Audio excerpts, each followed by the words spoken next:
Good afternoon, and welcome to City and State's 2021 Virtual Education in New York event. I'm Zach Williams, Senior State Politics Reporter at City and State, and I'll be your MC for this great discussion about the current and future education landscape in a post-COVID-19 New York. But before we go into our keynote speakers and our great panels, I would like to thank our wonderful events team at City and State, as well as our sponsors for helping to put on this event. We couldn't have done it without them: T-Mobile, Berkeley College, CDW, Center for Educational Innovation, Houghton Mifflin Harcourt, NAF, No Kid Hungry in New York, Playwell LLC, Western Governors University, and the UFT. Thank you again so much. We couldn't have done it without these sponsors, and we're just so excited to talk about a really important topic. And of course, this is a two-way conversation with speakers in the audience. Feel free to use the chat function to discuss what you hear. And of course, we got the Q&A function probably at the bottom of your screen to get questions if and when there's time for our keynote speakers and for our various panels. So again, use that Q&A function to submit any questions. Our people on our side will try to get them in for the keynote speakers and the panels to come. And now, without further ado, I'm just really excited to introduce our first keynote speaker, a person of much distinction, a career educator, a teacher, guidance counselor, supervisor of special education, a principal. Many of you probably know him best from his time as superintendent of Community School District 13, the one and only Lester Young Jr., Chancellor of the New York State Board of Regents, who has a little something to say to set the tone for today's event. And thank you, Zach, for that generous introduction, and good afternoon to everyone. I'd like to thank the entire City and State team for organizing the Education Summit and inviting me here to address you today. I'd also like to recognize the many distinguished speakers and panelists who will share their perspectives and their knowledge. And finally, I'd like to recognize our elected leaders who are taking time from their busy schedules to be with us today. Their presence underscores the importance of this topic and the moment we are all experiencing. The most important thing we can do to secure the future of New York State's children and youth is to lock arms together and to do whatever is necessary to ensure that all of our students are able to go as far as their hopes, their dreams, and their hard work will take them. But that can only happen if we provide each and every one of them with a high quality education, the education that they deserve. We are in an incredible moral moment.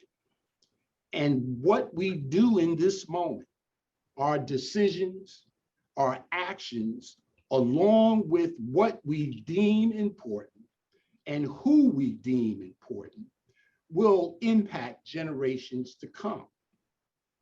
To provide a context for my remarks, I'd like to reference just three important national studies recently released that examine the impact of the pandemic on students.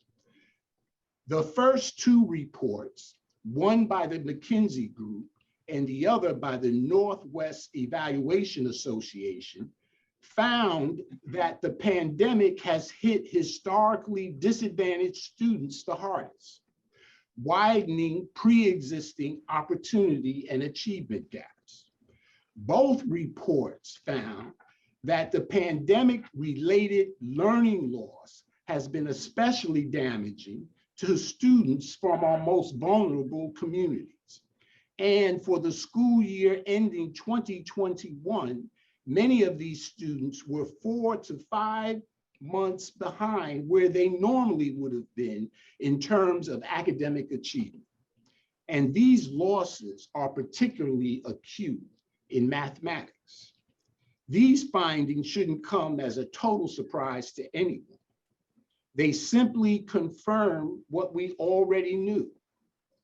And that is, the students who were already experiencing educational inequities before the pandemic are the very same students who have been harmed most by the pandemic.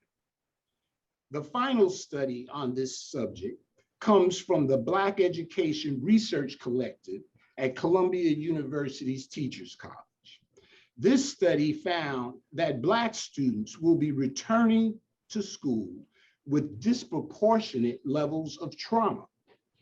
The researchers concluded that this heightened trauma is being driven by the combined impacts of the ongoing pandemic and the students' continued exposure to disturbing examples of racial injustice.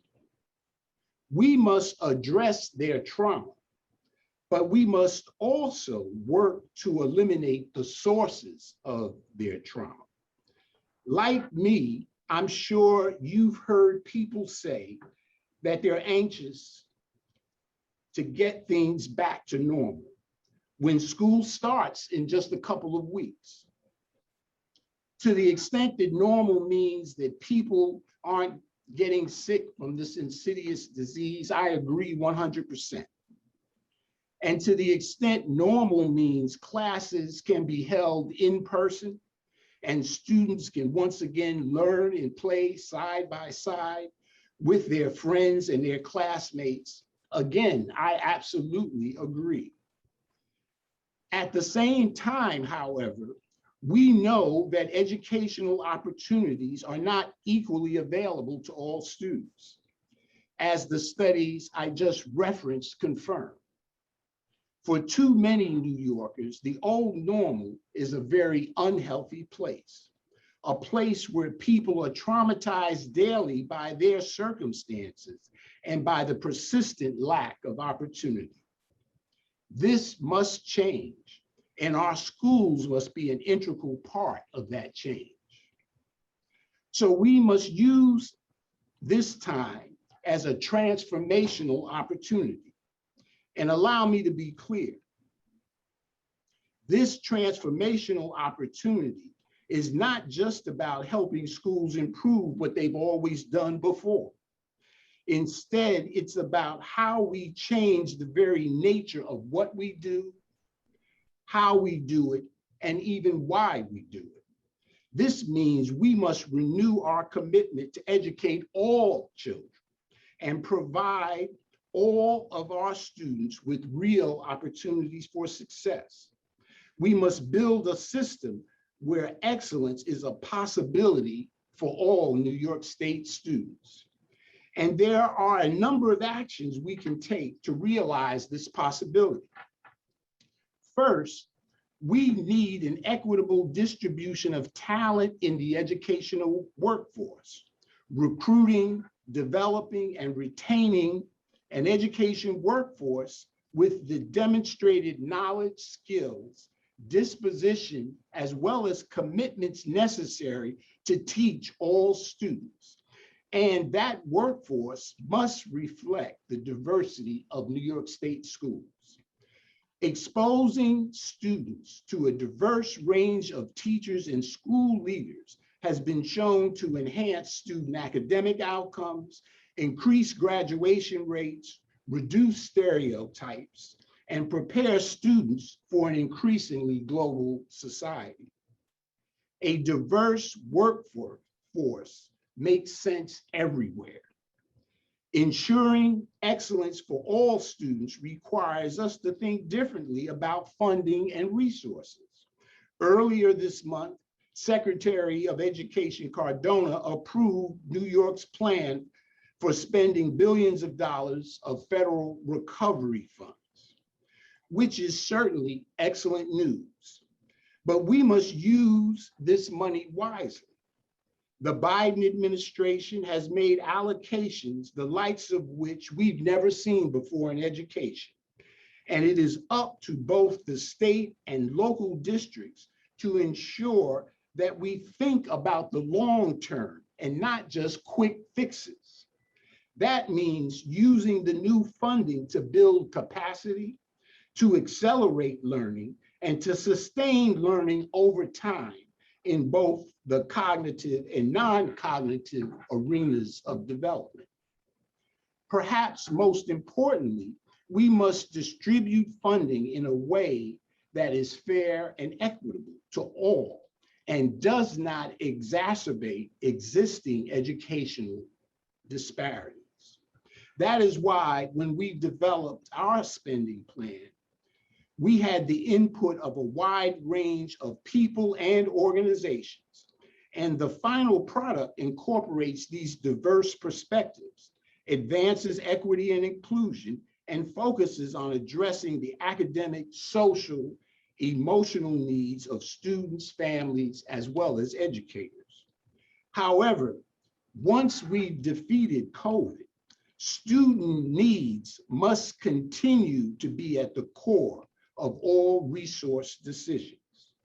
The Board of Regents, the Commissioner of Education, and I believe that every student has the right to a rich, supportive, and engaging education.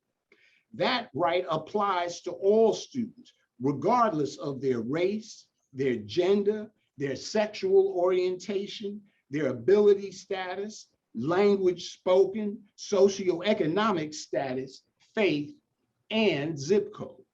We believe further that all students must graduate from New York State high schools with academic and career options. This goal requires that we apply everything we know about the science of learning and the art of teaching. And we know a lot more today than we knew before. For example, meaningful and deeper learning requires a meaningful statewide assessment strategy.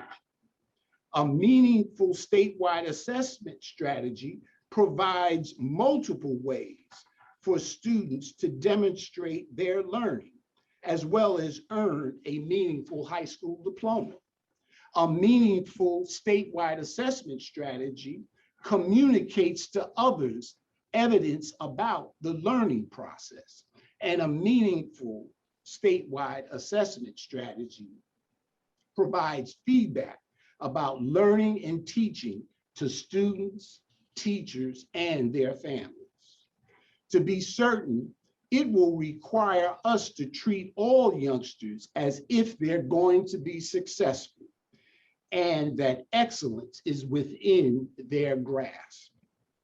We need to question our over-reliance on things like seat time, classroom grouping strategy, end-of-year subject matter exams, Carnegie units, and tying the school year to an agrarian calendar. These things might have made sense at one point in our history, but no longer are relevant in meeting the current demands. At the same time, many of our judgments about the potential of our children and youth are the result of long-held beliefs that are based on race and ethnicity, disability status, and the ability to speak English, as well as socioeconomic levels. We also know that much of this comes from our reluctance to teach the complete history of our nation. And these beliefs have historically deprived whole populations of students from getting the education they are entitled to. We recognize that the new possible requires a new blueprint.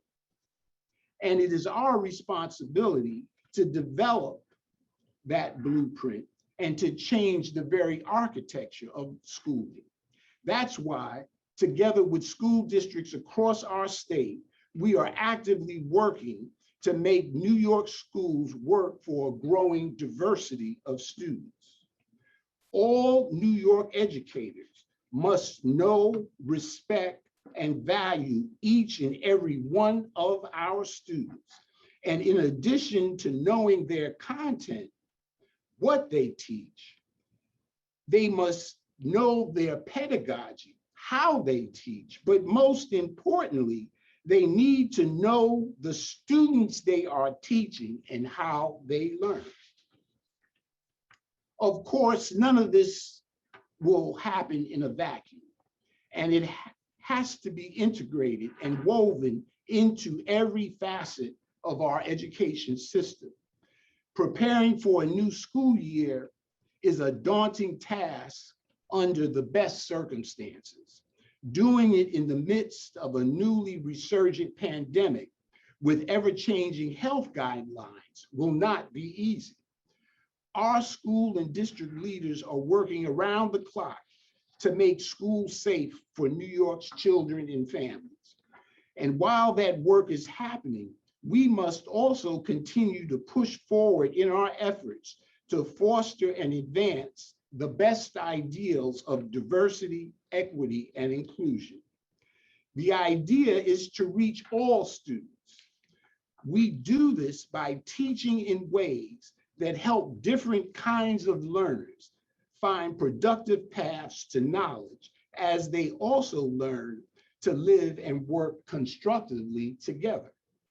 To succeed in school and in higher education, or in work and in life, students will need to be able to think critically, to use higher order thinking skills and problem solving skills, and work as part of the contributing community. Frankly, I can't think of anything more American than helping a wider range of young people so that they can learn to live together constructively and productively. At the same time, we must figure out how to accelerate learning for all children while ensuring that the students who were furthest behind before the pandemic don't continue to fall even further behind. This is a crisis in the making, and we must address it deliberately and with the care and attention it requires, which is precisely why we must embed culturally responsive, authentic, and sustaining approaches into the very foundation of the teaching and learning process, as well as recognize that a one-size-fits-all approach to our diversity, equity, and inclusion policy will not work in a state as large and diverse as New York. Simply put, the old normal is no longer acceptable. And if we're going to be perfectly honest, the old normal has never really served all children in a fair and equitable way. Like you, I continue to spend sleepless nights worrying about the impact that COVID has had and will continue to have on our children. I also think about ways we can address this impact, not just now, but as we move forward. How will we use this opportunity to approach instruction differently and in ways that will sustain over time?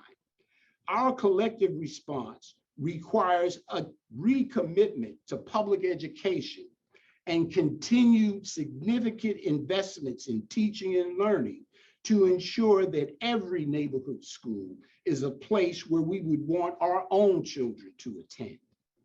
And our approach must always include the perspectives that support and build the self-esteem and identity of those who have been historically marginalized in our schools and in society. We are, I believe, morally obligated to seize this moment to redefine what is normal and what is possible for all New York State students. And especially at this unique moment in our history, we must understand that the job of educating all children is everybody's business. Teachers, administrators, school staff, school board members, they all do an incredible job day in and day out. But we need everyone to commit to public education. Parents, community groups, elected officials at every level of government, business owners, large and small, everyone. The job is that big, but it's also that important. I recognize that the current unpredictable environment may create intense stress, and that the scope of our challenge will not be easy. But I also believe that the vision of what is possible is surely worth every effort. I thank you, and I look forward to working with all of you as we build the new possible for all New York State students. Thank you. Thank you. Thank you so much, Chancellor. We have a few minutes possibly to get some questions in if you're game for it. Sure, absolutely. One astute member of the audience asked, there's so much going on with updating education for the 21st century, post-pandemic. What sort of support and strategic professional development for teachers do you envision might be necessary to help them better integrate technology into their teaching and learning? Well, one of the points that I tried to make is that we at the state level have to get away from this notion that we know what is good for the entire state of New York. And we have to get away from this idea of making recommendations as well as mandates that result in a one-size-fits-all mentality. And so one of the things that I would encourage, and by the way, this is supported by all of the surveys that we've done regarding technology throughout the state, is that the fact of the matter is within the 733 some odd school districts in New York State, we're actually all over the place in terms of technology. So I think it's important that number one, we make technology access a priority, not only for students, but for teachers. But then it's also important that each of our districts take stock of where they are and the unique needs of their staff and their schools and their students and their families, and design strategies to support that. And I think that would be a better approach than for me to say to you that this is what we all should do to enhance the skills of teachers, because I think the fact of the matter is our teachers, we have some of the smartest, most versatile, creative teachers on the planet. However, we also have tremendous need in the area of technology, and our approach ought to reflect that. Need is a word I hear a lot in regards to the more than 1 million public school students in New York City. How can we get social workers involved in this and at greater levels? Well, here are a couple of things, and my response may concern some. So our young people are returning to school with trauma. However, trauma is part of the human experience. And we have to be careful that we don't approach youngsters as if our children are broken and they need fixing. What we need to do is figure out how we create support systems within schools and districts that are designed to help young people deal with the realities of life. And so in that may mean in some cases more social workers. It may mean more guidance counselors. It may mean that we have to conduct more professional development with classroom teachers to figure out ways to better support the students, and also to identify what are the indicators of possible trauma. You see, one of the other points that I made about trauma is that there are some youngsters who had been experiencing trauma before the pandemic, and they've been living with trauma. And so we have to understand the cultural nuances of how that trauma is expressed. And so I think it's not just the hiring of additional bodies to be put in school, it's also making sure that the individuals that we put in front of these young people to provide the support services really truly know and understand who the young people are and what are the culturally responsive approaches that can actually help them. And we're just about out of time, but I'm going to squeeze one last one in there. All in all, so many topics that we're going to cover today. What do you just think is one that doesn't get talked enough when we talk about education and serving so many students in a post-COVID-19 world? Well, I would just say this. The research and experience point to that outside of the parent in a school setting, the most important person is the classroom teacher. And I believe that in a post-COVID world, and I said it in my remarks, we need to continue major investments in this whole area of teaching and learning. This cannot stop. It can't stop with a political administration. It can't stop when we overcome the pandemic. If children are our priority, if we truly believe that we want to educate all children in New York State to a high quality, then we have to invest in teaching and learning. And I would just say we don't talk about that enough. And so I'm sorry, we'll have to leave it there, Chancellor. Thank you so much. This was some really thought-provoking stuff you were talking about, and a very, very serious and consequential topic. You know, kids' lives will be determined by everything going on with policy in the next months and years. Again, that was Lester Young Jr., Chancellor of the New York State Board of Regents. You'd never know from hearing him talk, but he has a lot of experience for sure in education. Of course, I'm just joking there. We're just so happy to have you here. Thank you so much, Chancellor. Thank you. And now, I said keynote speakers. We're actually going to double up with chancellors today.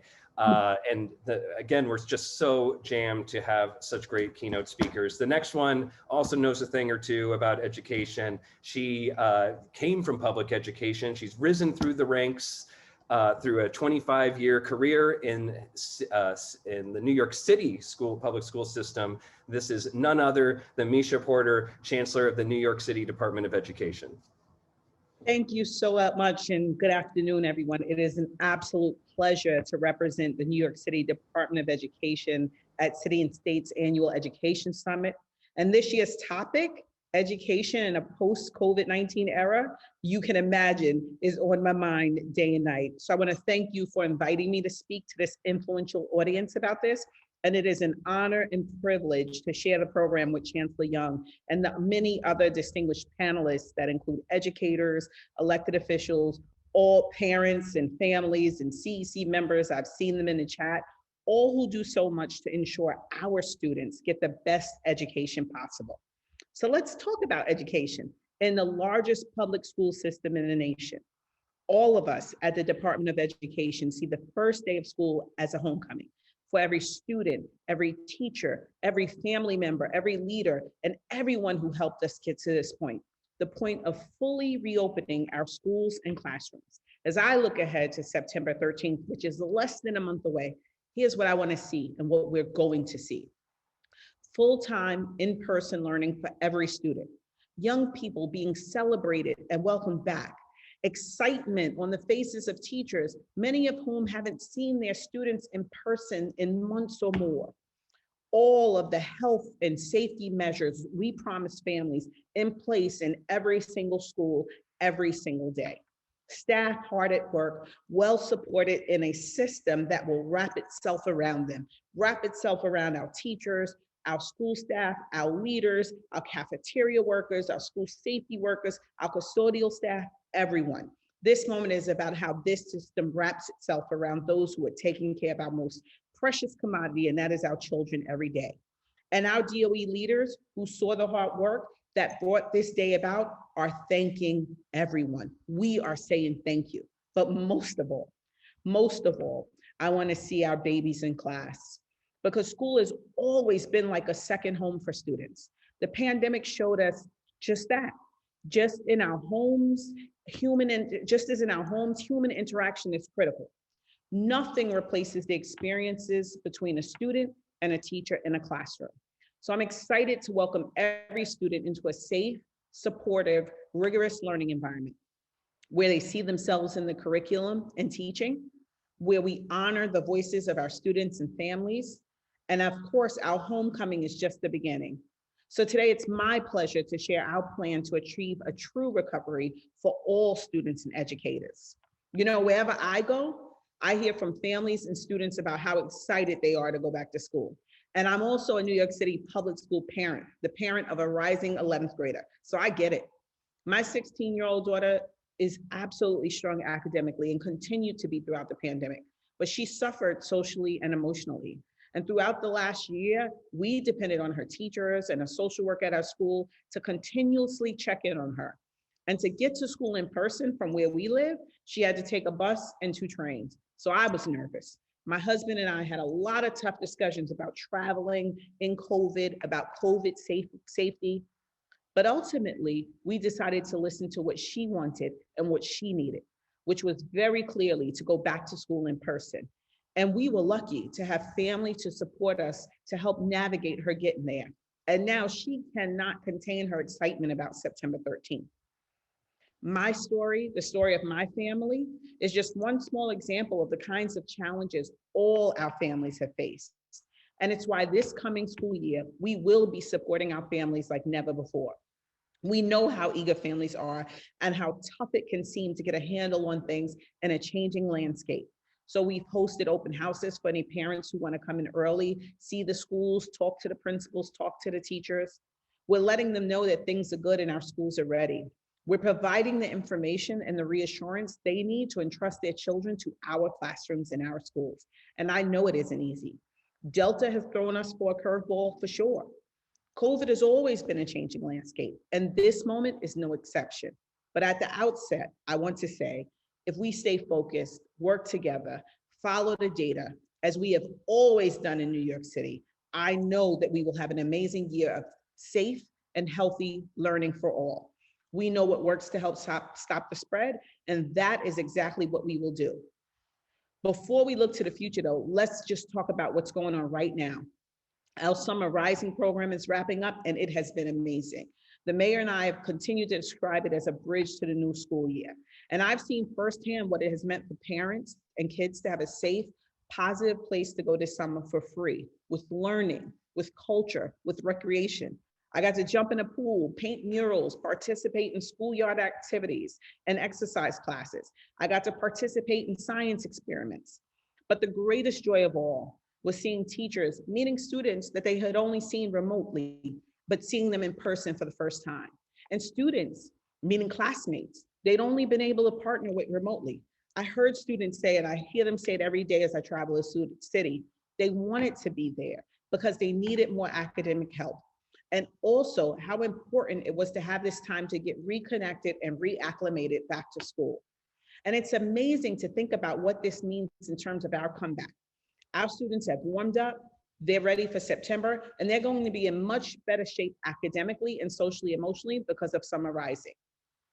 We've also seen very low incidence of COVID during Summer Rising. That's because the health and safety of our students, our educators, and our school staff has always been our #1 priority. Let me be clear to all families and staff. We know how to keep you and your children safe, but we need you to do some things. Vaccines are the #1 tool to keeping COVID rates down.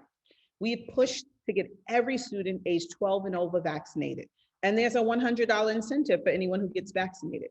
And you know, the mayor mandated the entire city workforce to get vaccinated or get tested once a week. That includes teachers and DOE administrators. Vaccines are our pandemic out of this pandemic. They're our passport out. And they give us a bubble and wrap a bubble of safety around our schools. And they will work hand in hand with other safety measures, universal masking, fully operational ventilation, regular testing, and more. And if I may insert a call to action, if you know anyone in a school community who's not vaccinated and eligible, please encourage them to get the vaccine. It's free. They don't need health insurance or proof of immigration status. And vaccinations are offered throughout the city, including at some school sites. So please tell everyone you know to go to vaccinefinder.nyc.gov to make an appointment now.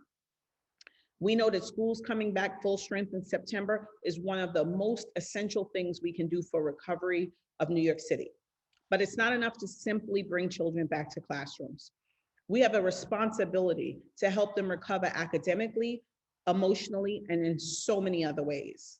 Our goal goes beyond catching up for the time we lost during the pandemic. We want to surpass that.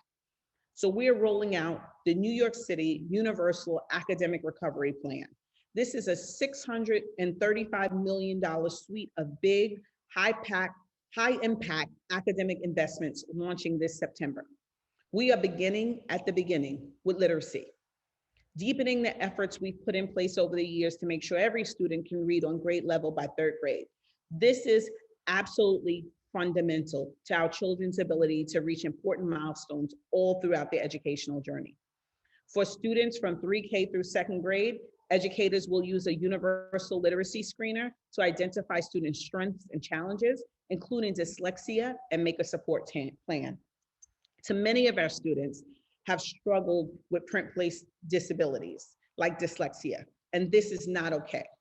So we're bringing the number of reading coaches to 500 to support every K-2 classroom, and reducing class size at dozens of elementary schools that need it and more. This truly is the year of the literacy blitz. So what? You may be asking, will students be reading? This year, schools will get an infusion of books that reflect the variety of histories, language, and experiences that our students bring into the classroom. This reading material is the cornerstone of our Universal Mosaic Curriculum, a curriculum by New York City educators for New York City educators and students. Our motivation, simple. We know that students are more engaged when they see themselves in their lessons and materials. I've experienced this as a student, as a parent, and an educator. So we will have a comprehensive curriculum that accelerates student learning and prepares them for success in school and in life. This includes brand new support materials for English language arts, math, arts, and more. And this goes hand in hand with our other investments, including an even greater focus on technology to position all New York City students as digital citizens in the world today. More resources to better support students with disabilities and multilingual learners at every grade level, and more robust supports to prepare all our students to be college and career ready. All of these investments and decisions are made through an equity lens. Equity continues to underpin everything we do every day. COVID put a stark light on so many disparities in our society. Disparities we already knew were there, but were made so painfully obvious, we cannot forget what we saw this last year. We must invest not just money, but energy to deepen our passion, focus, and investments to bring true equity to our students. But money does matter. And that is why I'm so overjoyed that for the first time, every school will receive 100% of their fair student funding allocation. This will enable us to provide more resources to schools to serve larger shares of students with disabilities, multilingual learners, and other needs. And it's a $600 million investment directly to over 1,100 schools. Schools can hire more teachers, social workers, and guidance counselors, people who literally change the lives of our children. And let me just drop this hint. We're looking at ways to better use our fair student funding formula going forward, while building on our existing approach, which directs more funds to higher need schools and redresses inequities for our historically disadvantaged students. I want to add that in a city and school system that are extremely diverse, we're not going to shy away from hard conversations about equity. I want to make one more important point. The same point Dr. Young made. Children in every community are carrying trauma of the pandemic. And we need to acknowledge that and reach out to students where they are. And in light of all that they have been through, we are making social emotional supports as important a priority as academics. Academic success depends on our listening to our students and rebuilding face-to-face relationships. I know firsthand how important this is. As a principal, I had a student named Miguel who came to my school in the 9th grade. He had an IEP, but on the first day of school, he wanted to tell me that at his old school, on days when he had a hard time, teachers just let him leave. They just let him go home. But I told him that wasn't going to be what we did here. That wasn't the LGJ way. And I was lucky to have a full-time social worker on staff, not a mandated social worker, a social worker who was part of my school community, Ms. Salazar. And I connected Miguel with her. And when things got tough, instead of just leaving school, Miguel went to Siemens Salazar. And with that support, the academic support he needed from his teachers, the social emotional support he needed from Ms. Salazar, he graduated in 4 years with a high school diploma. For me, this drives home a critical point that academic achievement doesn't happen in a vacuum. Our students can thrive academically when they are thriving personally. And it reminds us to be there for all the Miguels and all the students coming back dealing with loss and feeling disconnected. So we are making historic investments in students' mental health and well-being with more than 600 new social workers, school psychologists, and family support workers. This September, every single school will have access to mental health supports. We will also be providing trauma-informed care training to every early childhood staff member who works with students and parents. I want to conclude by sharing how excited I am for our homecoming. I have to thank our students who have worked so hard this past year and a half, our educators and administrators and school staff who have gone above and beyond to keep our students learning, our families, our parents who have supported their children while undergoing so many challenges themselves, our elected officials and advocates who have been relentless in pursuing a brighter future for our kids. This moment is not about what the Department of Education is going to do alone. It's about what we are all going to do together. So together we will seize this moment. This is an opportunity to shift gears from adversity to recovery, from hardship to healing.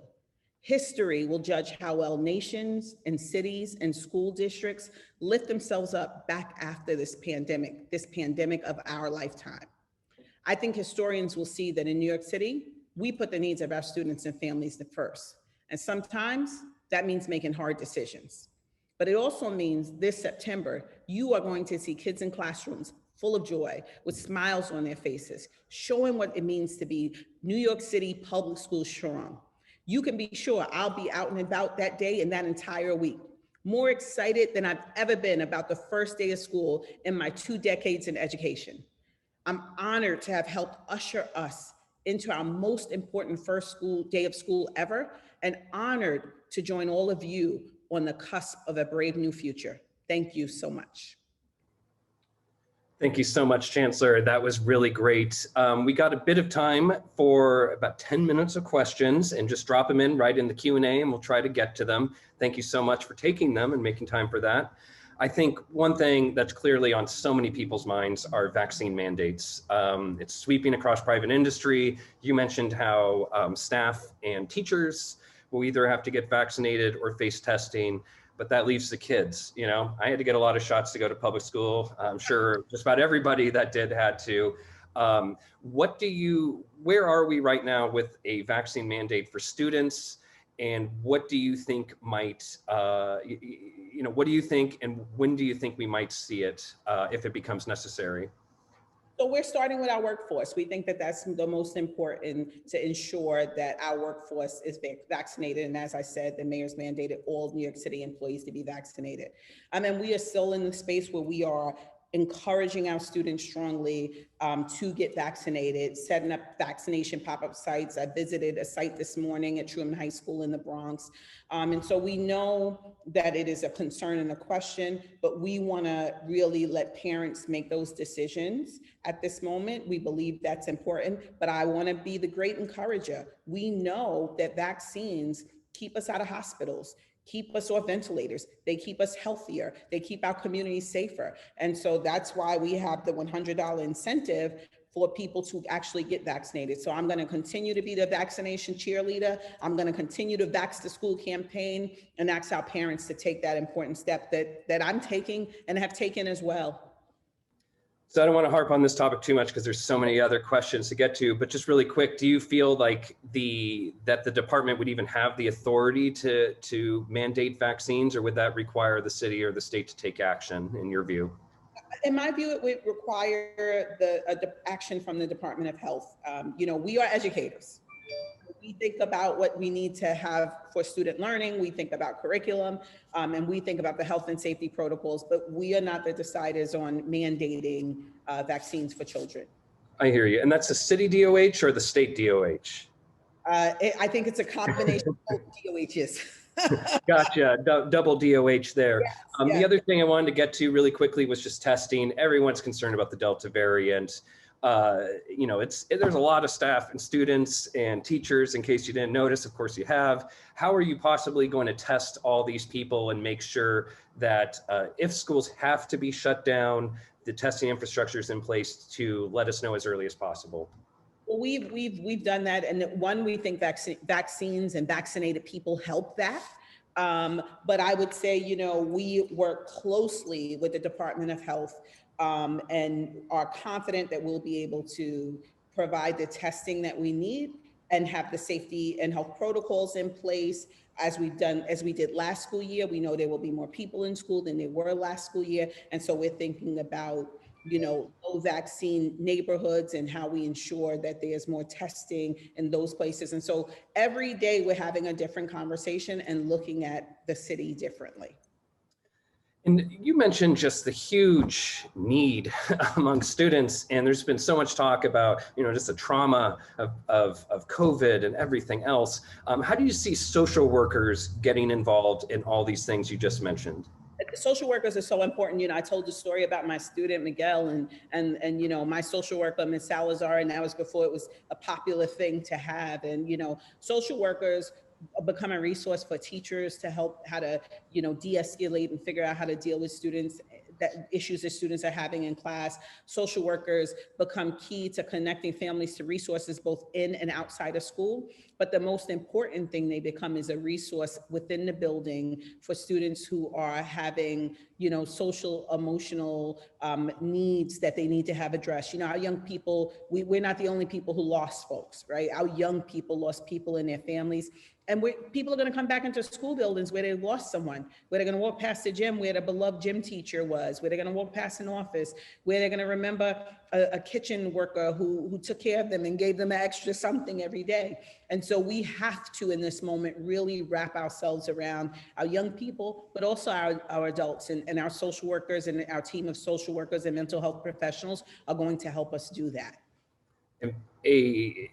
You know, you mentioned quite fervently your commitment to making all students attend class in person, make this work. Certainly COVID-19 has required the department to build the airplane as advised. Virtual learning had its successes and arguable failures. But a lot of people are still really concerned about this Delta variant, and they're just wondering, you know, if things get to that point and you're just like, hey, we can't do in person like we thought, is the department preparing to possibly have a new version of virtual learning, or how might it just prepare in general for any contingency to do this right the next time? Well, I continue to lean into, we learned a lot about remote learning in remote learning. And so what we know is that we have a tool to pivot to if we need to, right? We've learned that, and we've learned how to use it well, and we will continue to do that. But I also want to challenge us, and I think Dr. Young talked about this in one of the questions that was asked of him, to really think about how we leverage technology as an innovation in our system and not just a response to the pandemic. And that's what I'd love to see us do together with families and school communities.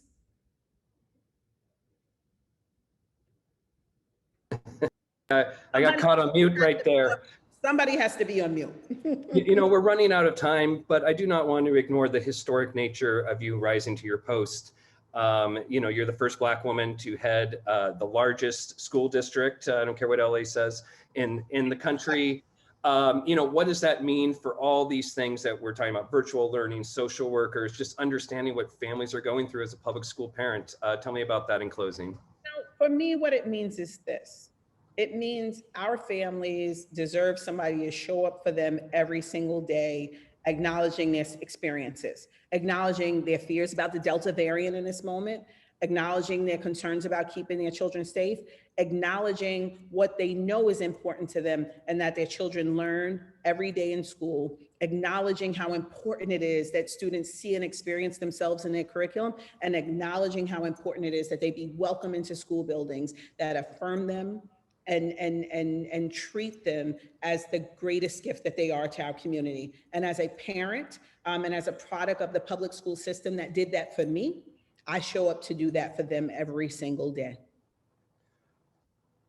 Well, thank you so much, Chancellor. That's a great note to leave on. And thank you for answering all these questions. We're just so happy that you and Chancellor Young could join us today to really give us an insight of where educational leaders are on these important questions. In lieu of audience applause, I'll clap, but I hope all goes well and you can join us in person sometime soon. Okay, great. Thank you so much. Thank you, Chancellor. All right, we're getting closer to our awesome panel discussions, but we're not quite there yet. We have one last great speaker, and I'm going to introduce you to Michael Smith of Berkeley College. He's president of this esteemed educational institution. But before he speaks, he just asked that we show a brief video to set the tone.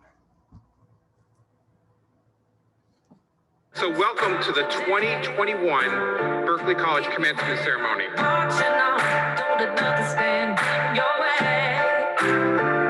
went through a lot to get to this point. You went through a lot to get to this point, and it's great to have the sun shining on us and celebrating this beautiful day together.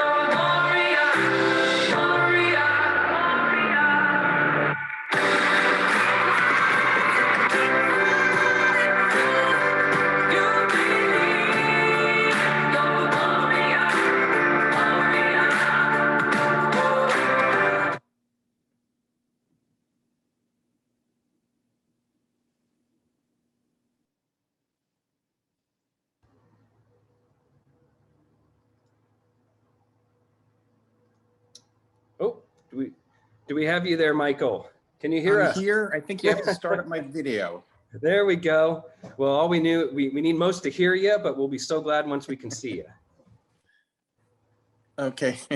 Good afternoon, everyone. So good to be with everyone today. First off, let me thank you, to our chancellors, Chancellor Porter and Chancellor Young for their passionate leadership, for their strong advocacy of our students and for our futures. And an event like today is important. I'm really looking forward to hearing the balance of our really esteemed panelists today, as well as our elected officials who have so deeply involved themselves in this. And the subject today we're going to talk about COVID-19 and the future. And one of the great proverbs says is that the future is very difficult to predict, and that's so true. We can make predictions, but the future will continue to challenge us.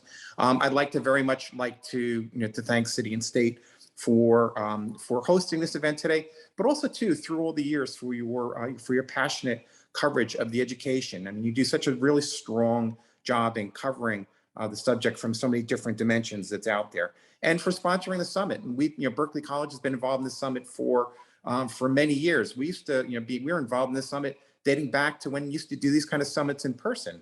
Remember when we used to do summits in person? Remember those days? How long ago? But anyway, that was a long time ago. It was a long time ago. But we are looking forward to those days again in the future. And the video that you just saw was from May. It was Berkeley College's commencement ceremony. And we had we were socially distanced. We had 1,800 students come across the stage, and I got to shake 1,800 hands that day. And these were students who were not numbers to us. These are individuals. These are students who came through the New York City and the New York State school systems and had the challenges and had the issues that you're going to hear about today in great detail. It's a very diverse population that Berkeley College serves. And this is what's important to us. I mean, look forward to you hearing more about part of what and the way that Berkeley College approaches it today. We're in our 90th anniversary year. Now we've been graduating students and sending them across the stage with the skills and abilities to come across the stage so they can be successful members of society and earn good wages, for the balance, not only just coming out of school, but for the balance of their life. At Harvard University, they do a study measuring really the effectiveness of higher education. And they've done a study of about 2,100 higher education institutions. And Berkeley College in New York was in the top 1% of all schools in the country as far as moving students 2 or more quintiles in income mobility. So basically moving students into and beyond, living wages based upon their education. And we hear so much, is higher education worth it? The student loan debts. These are real serious issues and need to be out there. But Berkeley College has proven it's worth in the marketplace. The second panel that you're going to hear today, we're going to feature our provost, Meisha Pollard, who's going to give you a little bit of insight of what it really takes to be able to provide education in an online environment. Berkeley's been doing it for over 20 years at this point in time now. We're also very strongly and historically based being on site, but the challenge about providing online, as you're going to hear, is the ability to switch into that mode. At Berkeley, the focus, that because we've been in it for 20 years, is that every single support service that's available to students on site is available to them online. We didn't have to build those. We already had those in place. For 8 consecutive years, U.S. News and World Report has recognized Berkeley College as one of the top online education providers in the country that's there. But we know you've heard from our chancellors that education is a portal to equality. And so many opportunities that we have for students, particularly in the New York metropolitan area, is going to be based upon the quality and the consistency and the support that they receive from higher education. You're going to hear a lot of consistent themes throughout the balance of the day today. There's for as much agreement as you hear among all the speakers, we have to get to the point where we have to coordinate the investment in higher education and equality for all. I mean, the greatest path to equality that we're going to have for students and for our citizens and for our family and for our children is to provide them a high quality education consistently year after year. That's where the opportunities are for all of us. And that's the focus. And that's really the drive. And this is what we really need to reinforce to our elected officials who understand that, but they're being pulled in a lot of directions, with a lot of very important investments at the same time. Our chancellor has talked about the opportunities. Well, at Berkeley College, we truly, truly believe in the promise and the potential of every single student that we have that comes across to Berkeley. So I'm really looking forward to the panelists for the balance of the day. As I said, City and State always does a good job with these panels. I come out, stimulated, inspired. I know that many of the attendees that are here today will hear and see the same thing, and really looking forward. It's going to be a great day. We appreciate you giving up some time, a couple hours today, to really hear some really esteemed, bright people share their subject, and hopefully we come out of this with, not only, common thought as where we believe, but also too with united passion, the importance of creating equality for all our students through high quality education consistently from pre-K all the way through higher education. So with that, it's been a pleasure to speak with you today. I hand off to Zach, Williams, our MC, and very much look forward to the balance of the day. Thank you very much. Well, thank you so much. Some very kind words about the education reporting that we do at City and State. Much appreciated. Always knew you were such a smart guy. That is, of course, Michael Smith, president of Berkeley College. Thank you so much. And now, before we jump into our first panel, I'm just going to announce a little executive action I'm going to take as MC. We went a little bit long with Chancellor Porter. Time flies when you're having fun. So we're going to trim 5 minutes off this panel, and it's going to go until 2:45. And luckily, I got the best captain that could possibly moderate a panel like this, public schools in a post-COVID world. Bunch of experts ready, and they're going to be led by Dr. David Patrick Bain, Vice President of Academic Planning and Analytics at Houghton Mifflin Harcourt. Thank you so much, and we'll continue this discussion until 2:45, if that works. All right, thanks, Zach. Thank you so much for Chancellor Young and Porter for your leadership during this time, and thank you to City and State for once again hosting this event. Houghton Mifflin Harcourt is proud to once again be a part of this event as we talk about the tough conversations, the big issues about bringing kids back to school. As all of you know, Houghton Mifflin Harcourt is the nation's leading provider of K-12 education content, supplements, professional services, and interventions. We work across New York and provide insights to all districts within New York. I'm excited to be joined by a really incredible group of panelists, legislators, thought leaders, technology experts, privacy experts, as we really put our heads together to wrestle with the hardest topics and the biggest questions that are out there. So let's begin with some introductory questions. As we all know, New York has gone through 2 straight years of very difficult school years, and school leaders and families we're hoping for a more normal opening to this school year. But as we see cases on the rise, we know that there's anxiety in families' homes, and some families are scared to send their kids back to school. And so I'm going to pose the first tough question to Senator Meyer.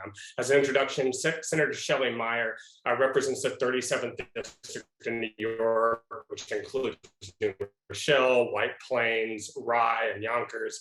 And she's truly been a consistent champion for education issues and education financing throughout her entire tenure. So as a passionate educator who always puts children and students first, I'm going to give you the first really tough question, Senator Meyer. And that's really addressing, what can we tell parents that are really concerned about sending their kids back to school this fall?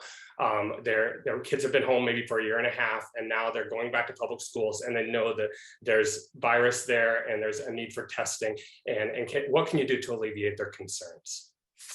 Well, thank you, David, and thank you, Zach and City and State, for having me. And as David said, I'm chair of the Senate Education Committee in the New York State Senate. And while I do not represent the city of New York, we have a chair of the Committee on New York City Schools, Senator John Liu, and he'll be in another panel. So I don't want to speak for extensively about only the city, because there's a whole statewide challenge with parents' anxiety about sending their children back to school. And I think there's two really dominant things we need. One, frankly, we need a state health department that gives guidance to schools with health expertise about the safest way to ensure our kids are safe. And we don't have that right now. We're hopeful that with the new governor, Kathy Hochul, she will get the health department to issue guidance that applies to every school district and gives a science-based rationale for whatever they recommend.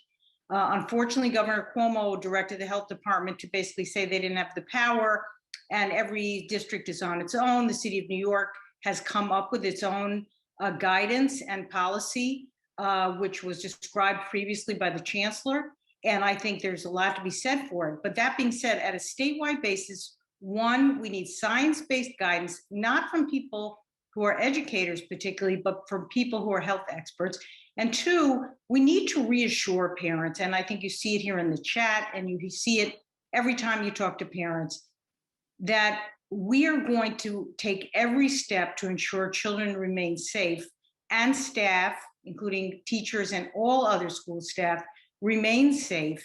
And that, in fact, we've done a pretty good job of that in the very challenging 2 years that preceded this, or year and a half. But parents, understandably, particularly because their children under 12 don't have the options for vaccines, are very nervous. So I think two things: we need a state government that provides science-based guidance, and we need to make sure that parents feel their concerns are being taken seriously and are being addressed, even if they disagree with the outcome. Part of the challenge of COVID has been ensuring that parents' voices are heard, and we have to continue to do that. And I want to being responsive to parents. It doesn't mean they all agree at the end of the day, but parents are a key part of the school community. And this year, I think their voices need to be heard. Yeah, thank you.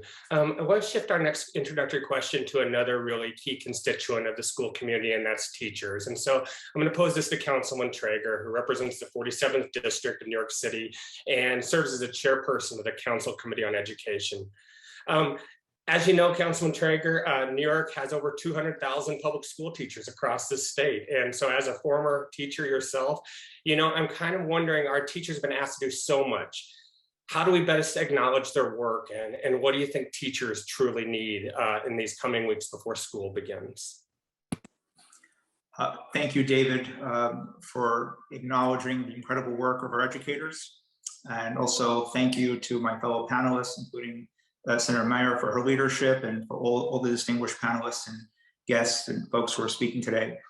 I'm in touch with educators almost on a daily basis these days. It feels like it's been nonstop during this pandemic. I remind the public they have their school family, and they call it a family. Their kids are their children.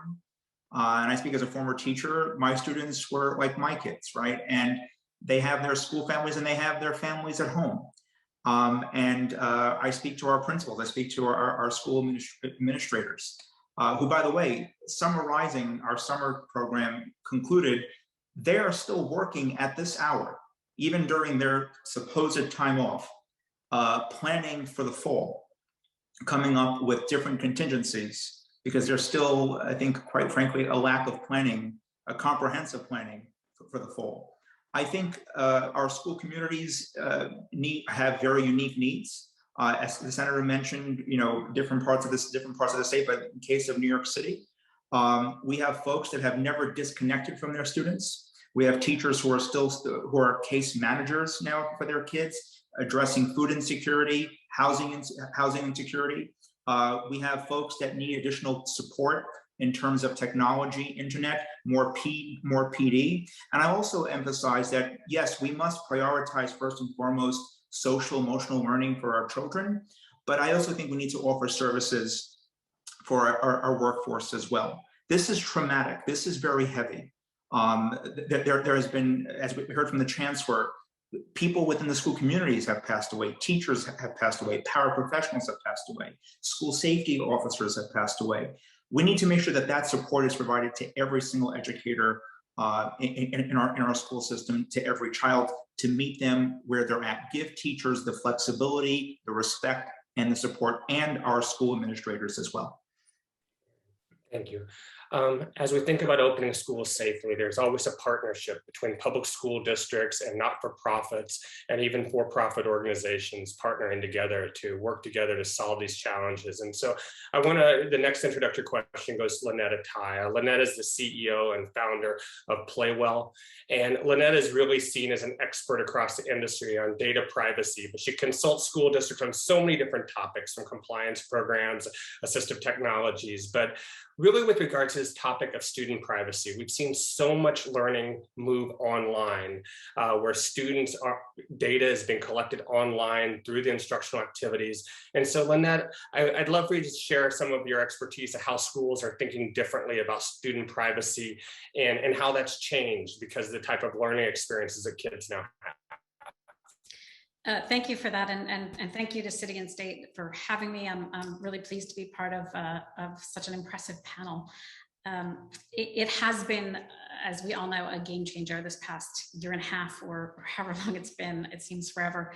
And certainly we did learn that at the beginning of the pandemic, and schools and districts across the country, not just in New York, we pivoted hard and fast to online solutions, to technologies, because they had to. They had to find a way to keep kids learning during the pandemic when there was no in-school option anymore. And so there were certainly some mistakes made, some lessons learned, but I think overall there was also a recognition, realization that the technology can really support these kinds of inflection points if it's done thoughtfully and used properly. And it needs to be, schools and districts really need to be thinking about what is it that they really need? What's the goal of bringing technology in order to be able to leverage it properly, to understand, do you have the resources to implement it properly? Have you, there were a lot of conversations in the chat earlier about training teachers on integrating technology into the curriculum. It's critically important. And so when thinking about data privacy, it's really just one piece of that puzzle in understanding how does technology fit the need of the school or district as a whole? How does it fit the need of the classroom? And understanding what that goal is in order to be able to accomplish it. And then thinking about, we need to balance innovation with privacy, but not, I use the word balance, not trade-off. They're both there. We can be innovative and protect student data privacy equally. We need to be thoughtful about it. There are no quick fixes around student data privacy. There are no band-aids. There are no easy solutions. This is the hard work. And in a pandemic, more than ever, is the time to really lean hard on fundamental policies and procedures that you may have as a school or district in place around how is it that we approach protecting student data privacy? What's our philosophy? How do we think about it? What do we require? Certainly, what do we require of ourselves? And what do we require of the companies and the organizations that we're bringing into our doors in terms of how we expect them to handle our privacy? So it's there's no band-aid, there's no sort of magic solution. It is hard work, and part of that hard work involves ensuring that schools and districts have the resources that they need, both knowledge and manpower to get that work done. We have, certainly in New York, student data privacy law.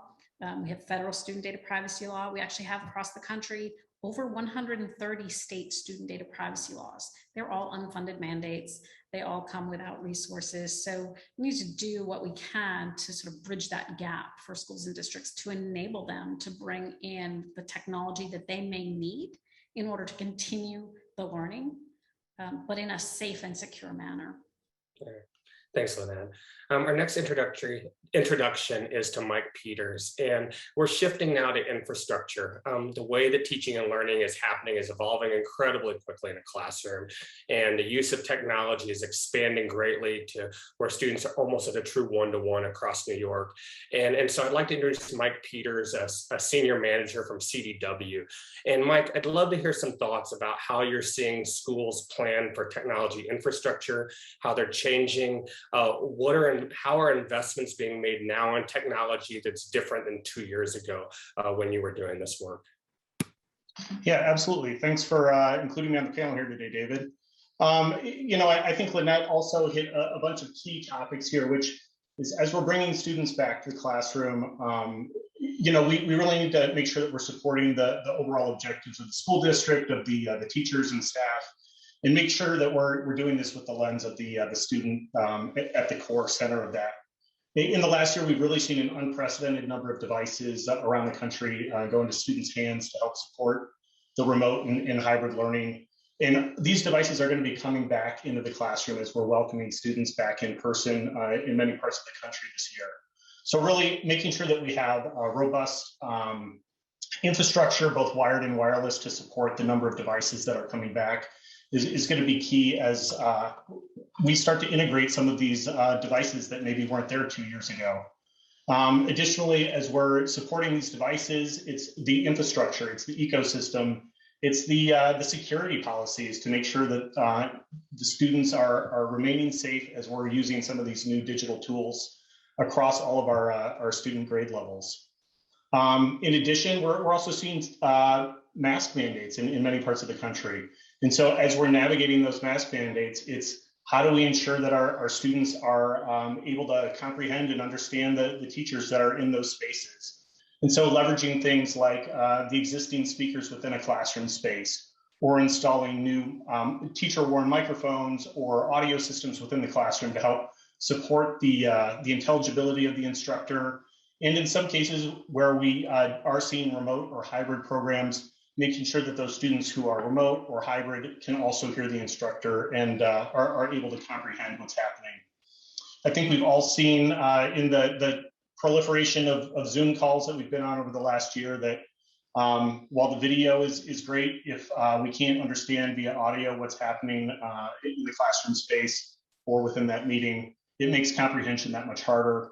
And when you couple that with education and trying to effectively teach a class, it's really a key and critical component of that whole idea there.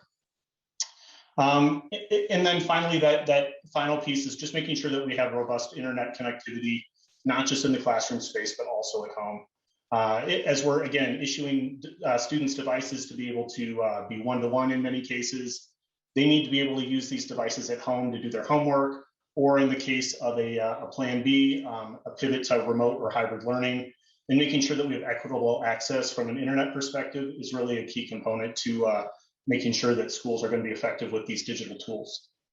Yeah, thanks, Mike. And I guess that's a perfect leadway to your colleague, Amy Passow, who's also a manager with CDW, but with particular expertise on funding resources and things like E-rate. And so when we think about the need for equity around broadband and around devices, Amy, I'd love if you'd come on just to tell us a little bit about what E-rate is, how it's impacted New York schools, and how this.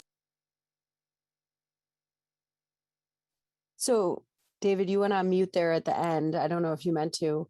I think, thank you first for including me in the panel. Appreciate the time. So I think you were asking about E-rate and how it's impacting New York schools and what it can be used for. So E-rate's a great program to help put connectivity for Wi-Fi on campus at the school district. So to Mike's point, that's going to be very important with all of the returning devices to ensure that the network capabilities are there to support all of those devices and to support those devices securely. Lynette made a very good point that there's a number of unfunded mandates, one of them being a SIPA requirement. The Children's Internet Protection Act is a requirement to receive E-rate funding, but it is, the program only supports funding for basic firewall services.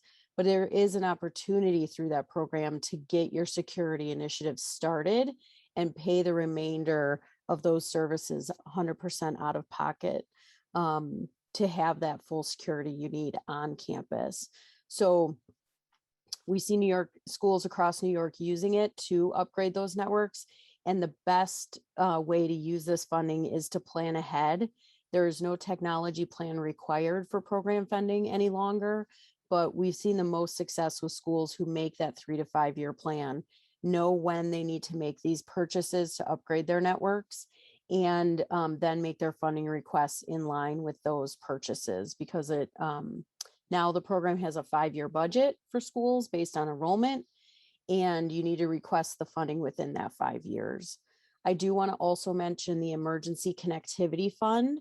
That was a program that came about as part of Biden's stimulus package. It is congressionally mandated. The rules were set by the Federal Communications Commission, and it is administered by this same organization that administers E-rate, which is USAC.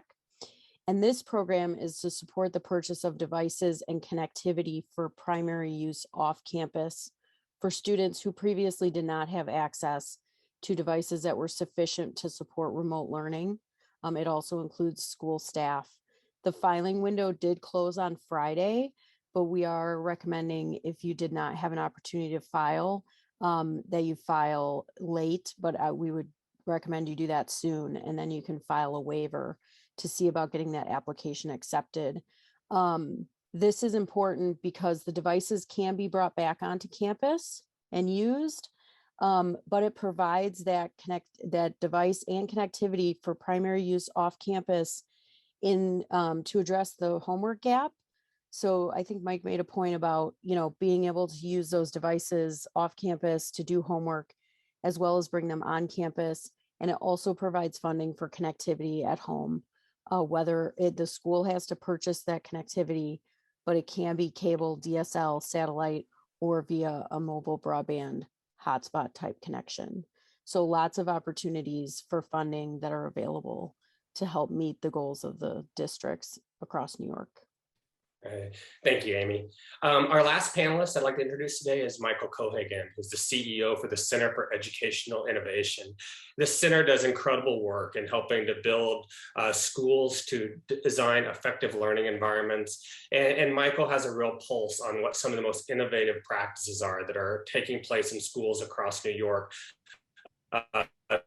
to really impact student learning. So Michael, please share with us some of the things that you see happening that you really show promise for New York.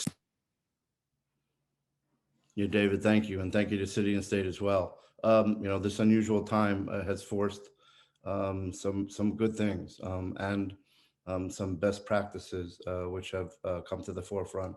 Number one, first, the prominence of social emotional learning and the need for us really to understand that we have to address those issues, first of students, and also second of staff. So the schools that we're working with are addressing those needs as they bring staff and students and school communities back, having those conversations and preparing teachers to better communicate with their students, really engaging partners and engaging community members to facilitate the emotional health of students and their families. Number two, more culturally relevant materials, really understanding those needs that have always been there, that have also come to the forefront, and really finding ways to identify appropriate materials, a vast array of materials that prompt the correct conversations that need to happen. Number three, we've seen improved communications between teachers and students. While those communications are different, teachers have really gotten to know their students, and we're looking for ways to formalize those conversations between teachers and students, and also parent involvement between parents and teachers. While they haven't been in the school, they've certainly had some really important, robust conversations with individual teachers and service providers, and they're truly engaged in their students' education, whether it be concern about a virtual test or virtual learning or activities or time.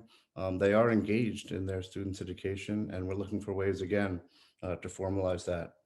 Number four, real tech planning. There's really important technology planning conversations that are happening, aligned to strategic planning and aligned to long-term needs. We know it's not just about purchasing a computer for every student, but we know it's about really figuring out how to use that technology well and how to engage families in the use of that technology and supporting that technology. Senator Shelly Mayer's e-learn bill certainly speaks to that, and so does the Emergency Broadband Connectivity Fund that Amy mentioned. We are waiting. We understand there will be potentially a second and a third window, and we are hoping to connect providers with schools to ensure that we maximize the use of those dollars appropriately. Finally, we need to look at how we use time. We've learned during this pandemic that the traditional school day doesn't work, virtually. And we've also learned that we need to look at time differently when we're back at brick and mortar, meeting the needs of all students, grouping students differently, using data, really coming back to all those best practices, but finding ways to engage students and finding ways to nurture talents and interests of kids, and finding ways to pair them with adults who will mentor and coach those students to success. Thank you, Michael. I think you just hit on something that I really wanted us to go into and love to hear everybody's perspective on it. We know the last 2 years have been incredibly challenging, incredibly difficult, and not what any of us would want it. But for those of us who work every day in schools, we definitely are seeing some positive outcomes. Some innovation has been, spurred on fast. And so I'd love to hear from each panelist about what they think we've learned that really is starting to make public education better. It may not be something we've perfected, but what are we learning, and how does that make what we're doing in public education better? And maybe I'd start with you, Councilmember Traeger, especially through a lens of equity that I often hear you talk about ways schools are thinking about addressing all students' needs. Very important question, because I'm going to put my teacher hat on.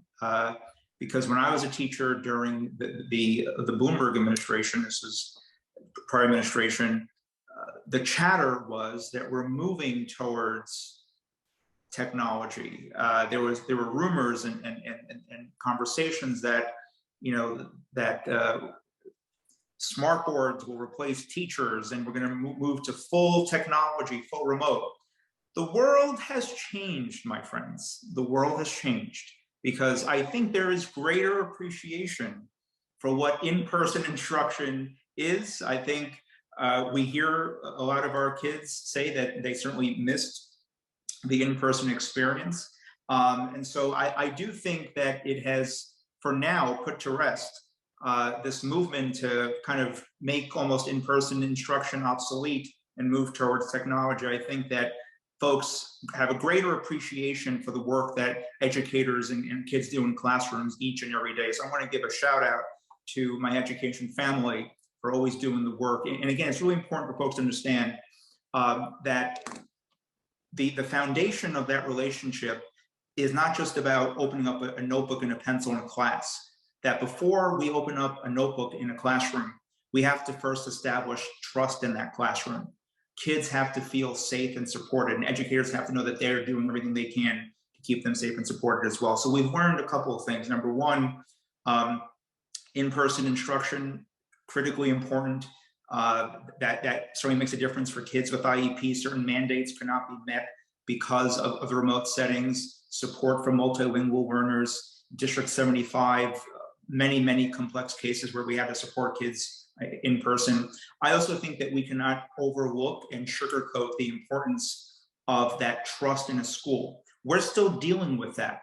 I'll remind the public that over the majority of public school parents opted for remote instruction during the last school year. You can't just erase that fact. We still have to deal with real big trust issues within our school communities. So I think that we still have to deal with this reality. We have to meet people where they're at. Also, I'll say kids are at different starting points right now. We have high school kids that had to pick remote because mom or dad lost their job, and they're now working as essential workers to help their families afford cost of living. We have kids with IEPs who cannot get certain services, and they've regressed. And so they're relying on this school year to get extra compensatory time to make up for some of the losses that they've incurred during this past school year. And we have some families who have resources, and they were in private learning pods where they were learning 5 days a week in person with no more than 10 kids in a group. So we have different starting points. We have to meet families where they're at under a lens of equity, David, and I'll pause there. Yeah. Mike Peters, I'm curious at what you think about how you've seen infrastructure changes and the way that districts invest in technologies and what you see as best practices in the field now. Yeah, absolutely. The last 2 years have really been all about resiliency and to your point about infrastructure, we're really seeing increased investment within that infrastructure to make sure that a solid internet connection is available for all students. Previously, where we were bringing in devices for students and staff, we're continuing to see more and more devices touch the network, and internet connectivity is really that backbone that's necessary to make a lot of the school curriculum and programs that we're using within the classroom space run. It also opens up the future to anywhere, anytime learning. And so whether we're directly in class altogether, or we're doing small group collaboration around the building or elsewhere outside of the school perimeter, I think the last year has shown us the possibility of that digital future that really internet connectivity as a whole has opened up as well as devices. It's been said that we're preparing students for jobs that don't exist yet. We're also preparing students for a different higher education experience, as higher ed has now been investing in more and more high flex classrooms over the last year to prepare a hybrid or remote option for all students, international students, as well as those students who just are choosing not to return to campus. So a lot of the foundation and the groundwork that we've seen over the last year that we were sort of forced into is also helping to dictate some of the trends and investments that schools are making, both at the K-12 level as well as at the collegiate level. I'd like to take a slight pivot on this question because we know that there are so many new funding streams that are coming to schools and districts now, and districts and schools are receiving much needed resources in the form of real dollars that they just had not received at this level in the past. And so I'm going to ask this question to Senator Mayer, but I'd also love to hear your perspective, Michael and Lynette, on this also. Is, as these funding streams come to schools and purchasing decisions are being made, what would you want school districts and leaders to be considering as they spend these funds? Like what are the variables they should be thinking about before they go out and just try to buy solutions to meet the needs of these kids and to use these much needed resources? So Senator Mayer, I know that you are a leader on much of this funding, and we're also appreciative of that. I'm curious about your perspective. Well, one, this funding did not come without a fight, and there are people who deserve credit for it. And I know people are discontented with various things in the school community, but this is an extraordinary win for the school community, what we were able to do with the state budget this year.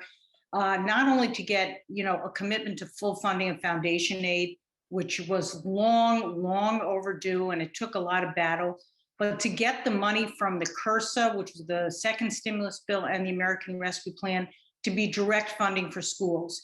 Yes, comes with a few strings attached, but it is a remarkable amount of money. Largely, those last two pots are for schools to recover from the experience that Councilman Traeger said about helping kids and schools help children individually recover from the challenge. Some have more to go than others.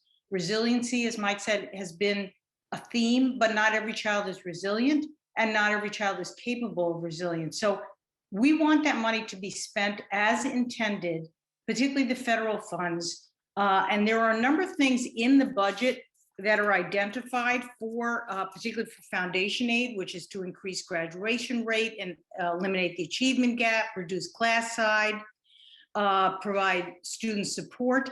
And then for the American Rescue Plan, that is very targeted at addressing the interruptions in learning that we are talking about. So we want the money to be spent wisely. Money is not the only solution to school problems, and it's not the only solution, in my opinion, to what COVID did to our education environment. We have to use creative thinking. And let me just add something about technology. I think we've been very small-minded in our response to technology. I think as a state, we're behind.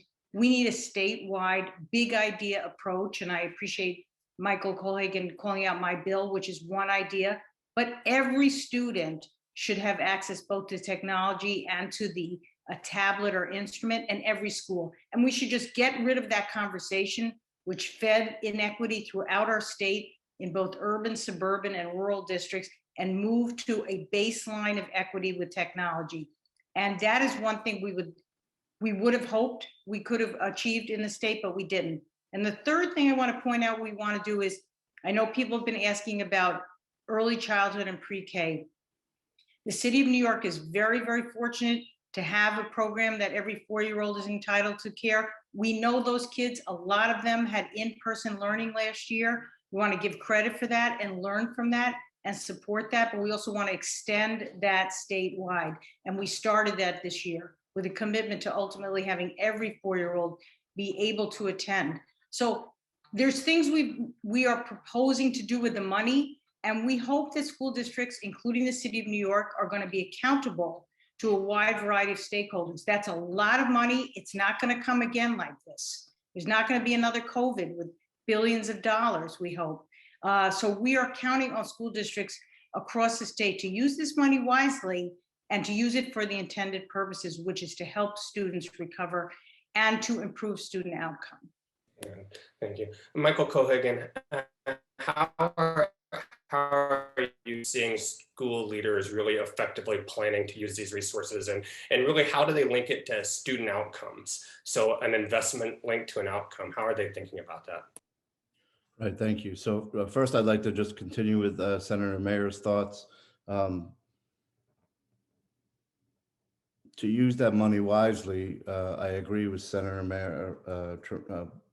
The importance of using the money wisely is crucial, not just to buy computers, but to plan appropriately, to create a cycle of purchasing computers so that in 2 years, we don't have to think about this again. We already know how we're going to replenish, to put a cycle in for breakage and repairs of computers, to help parents and communities understand where they go if a keyboard is broken or a mouse is broken, or we need to figure out how to turn the machine on. Literally, how do we use students to train other students and other community members to use technology well, to use software well, and then how do we use that money for problem solving, skill building, resources for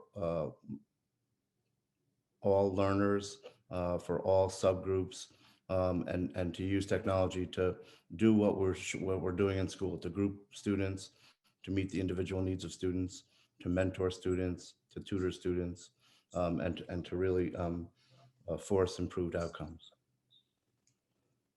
Thanks. Amy, I know that one of the things you think about is how do districts find resources to go on these computers and on these technologies. And so how do you see districts vetting the different kind of resources that might be available to them? Resources for funding or No, actually, the content that actually would be deployed on the technology. So whether or not it's instructional technologies, or different sort of learning technologies, how do you see districts being able to vet those from understanding high quality materials versus low quality materials? So David, I think there's been a misunderstanding. That's definitely outside of my purview. I don't know, Mike, if you might be comfortable asking that, but I don't get into content. I apologize. Yeah, is there anyone else who wants to think about that? I was thinking particularly about things like we see so many different resources being marketed to our school leaders now, and how do we think about the role that research-based materials have or evidence-based? At HMH, we think a lot about Ed reports and What Works Clearinghouse. We think about how there are different third-party organizations and research institutions that really vet what might be the best resource to be used in different scenarios or with different subpopulations of students. So I don't know if it's something you've thought about, either Mike or Senator Meyer. And obviously, I think, Lynette, this might be an area of expertise of yours if you'd like. Certainly, I can certainly poke around the edges at it a bit. We definitely have seen a lot of districts really evolving their practices in this area. There was just such an influx of technology, so beneficial for districts, but at the same time, a lot of redundancy and a lot of replacement of materials year over year because what was brought in simply didn't meet the need or wasn't of the quality envisioned. So when it comes to assessing technologies, there's no sort of one size fits all way to do it. There are certainly a lot of organizations out there that are a good starting point because they'll give you some baseline measures or some winnowing of the field, if you will. And then each school or district needs to look, and each state agency needs to look for itself and determine really what is meeting our threshold. But that question about, is this the right curriculum? Is the pedagogy where we need it to be? Is the approach most beneficial for our students? Is critically important, right? It is really, and to echo Senator Meyer, strategic, right? We don't want to bring in technology for the sake of bringing in technology. We need technology-enabled classrooms. We need to arm our students, empower them with technology, but it's got to be the right technology. And so to understand, what are we trying to accomplish? How are we going to meet that goal? Is this the right curriculum? Do we have a tool that already serves that purpose? And then, of course, from my perspective, assessing from the privacy and security side. So often classroom technology is brought in across the country, just hand over fist, without real consideration for data protection, for curriculum. We don't bring in books without significant rigor. Read them, develop a learning plan, determine how we're going to, what lessons we want to bring out of it, what are the activities we want to build around it, and we need to read technology like a book. And give that same investment to assessing in order to do what you're suggesting, right? Surface those high caliber, high quality products with the right curriculum that also serve the privacy and security requirements to protect students of all ages. I think we have time for one more question. Really, one of the things that we've noticed in many schools across the country is just a data savviness of leaders that really has evolved quickly in the last 2 years. And we know that school leaders and building leaders are really focused on student learning outcomes. And so I want to shift to a different kind of testing, and that's not testing for COVID, but testing students to understand learning needs and to measure learning growth. And I'm curious about what promise that holds for New York students as far as if we build a universal assessment system like Chancellor Porter mentioned, and what cautions that you might want to mention when we think about testing students, especially in light of this pandemic. Senator Meyer, you like? Well, I think Councilman Traeger had a comment on the other one. I'd also like to hear what he says about testing, because as a classroom teacher, he's probably the best equipped of anyone here to talk about it. I have my opinions, but I defer to him. Yeah, Councilman Traeger, you want to mind taking this last question? Sure. Thank you, Senator. And so very briefly, I want to make clear that, and I speak as a teacher here, technology is important, but it supplements instruction. It does not replace instruction. Again, it supplements instruction, does not replace instruction.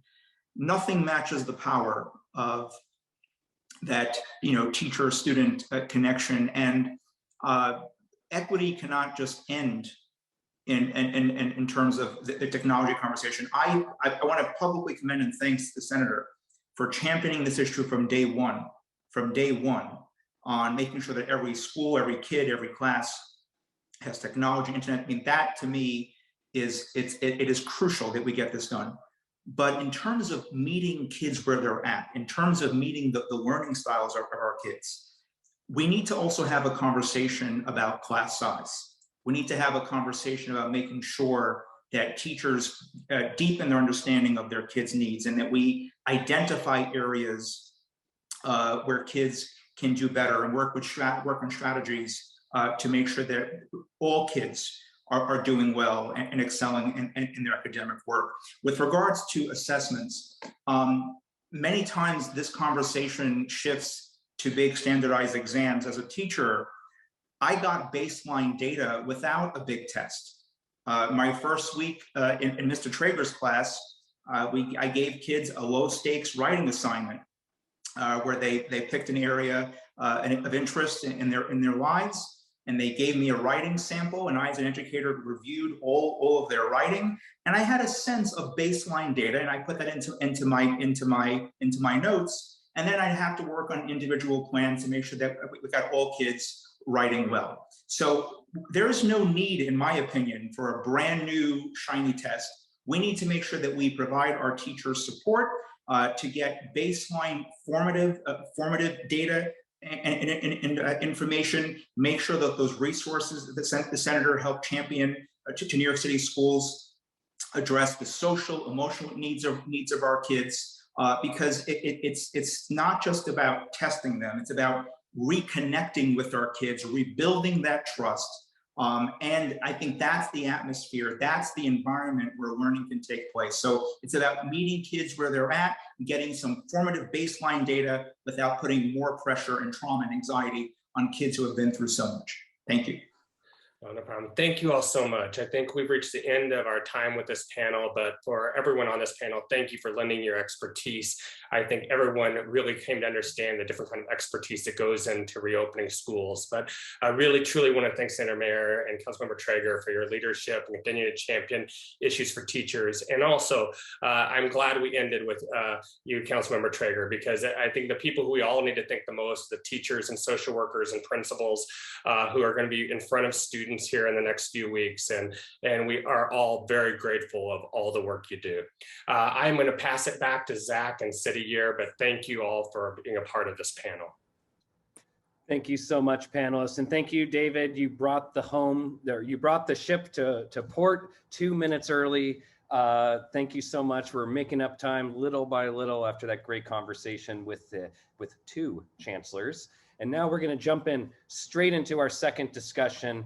We're going to move up to higher education plans for New York, and moderating the discussion is the totally awesome moderator, Greg Bishop. He's the executive director at the Social Justice Fund, and this discussion will go on until 3:30 p.m.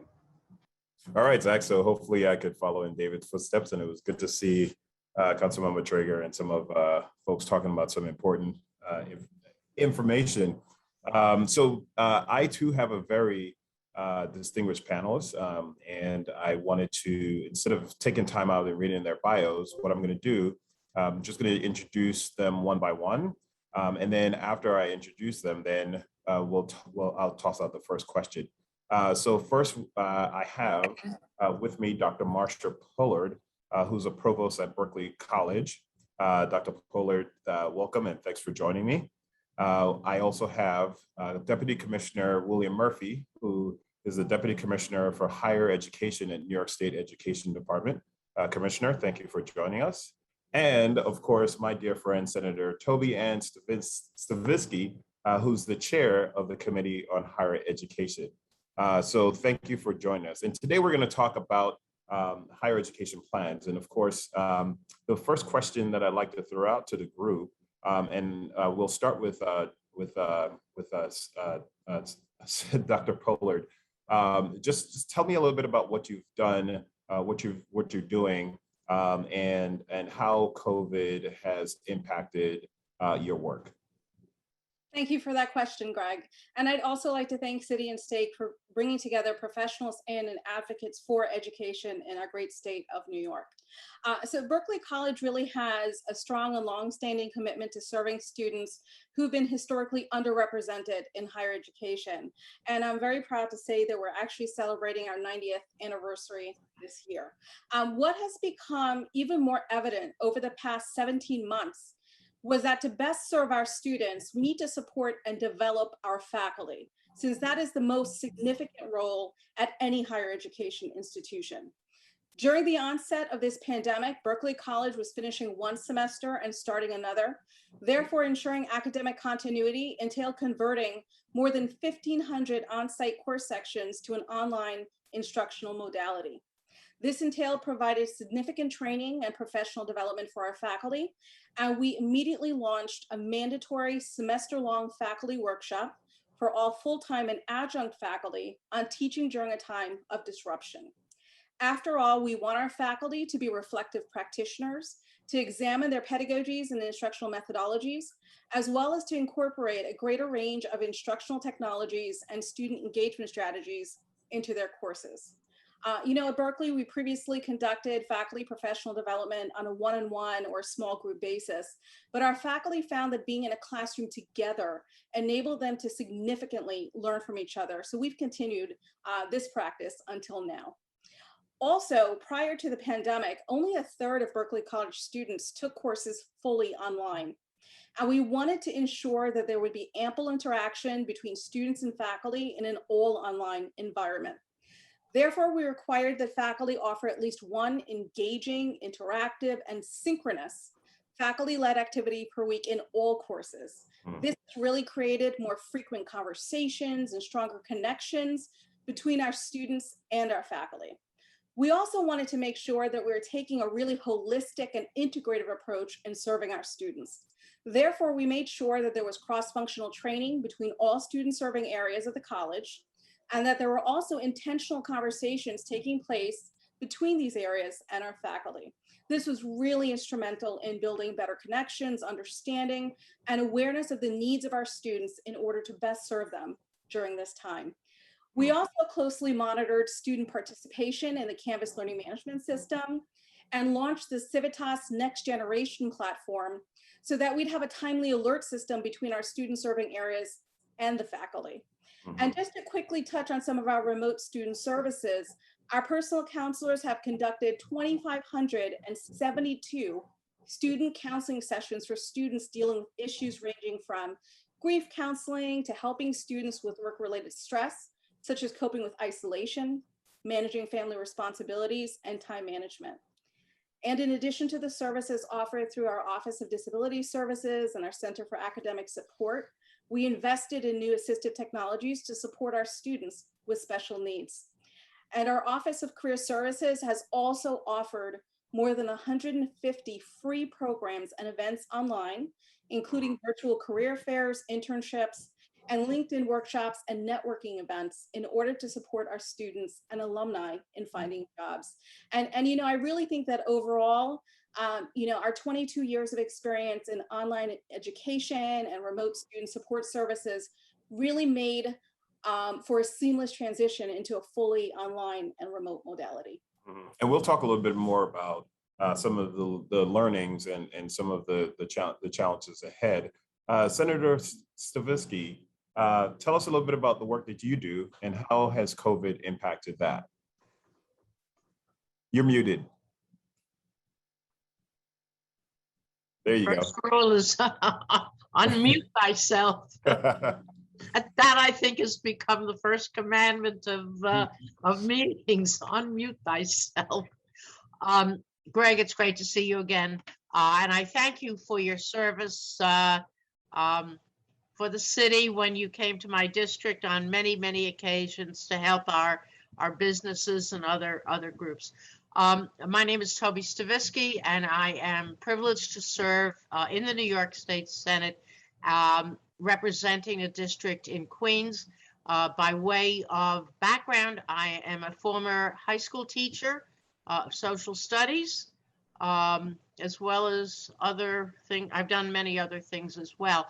But my district, the 16th, I represent approximately 330,000 people, primarily immigrants, and primarily from the Asian American community, primarily people for whom English is not their primary language, and who came from Korea, People's Republic of China, and Taiwan. My district runs from Western Queens, Elmhurst, and Woodside, really along the Long Island Expressway, almost to the Nassau County line, and it includes all of Flushing and parts of Rego Park and Forest Hills and various communities. And I was elected in November of 1999.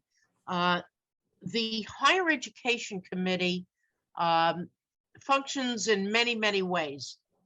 We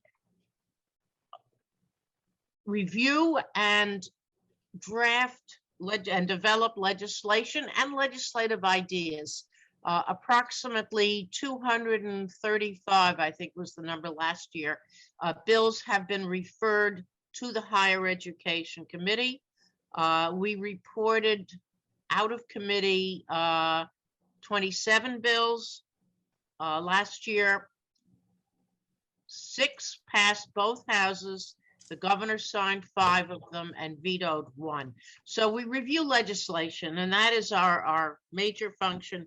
But we also have jurisdiction over broad areas of higher education and the professions and the 55 or so professions that are licensed by the State Education Department. And we talk about and review the quality and affordability of higher education, both public, private, and the proprietary colleges. We hold hearings throughout the state, and in 2019, I held hearings on various, primarily economic and financial issues involving SUNY and CUNY. And we also did a hearing on the proprietary colleges as well. All over the state, I had a hearing in Buffalo, in Syracuse, in Albany, New Paltz, I'm going geographically, New York City, Brooklyn, Nassau County, and I'm sure I left some out, but we do hold extensive hearings. And that primarily is what we do. We responded to COVID in many ways, particularly through Zoom.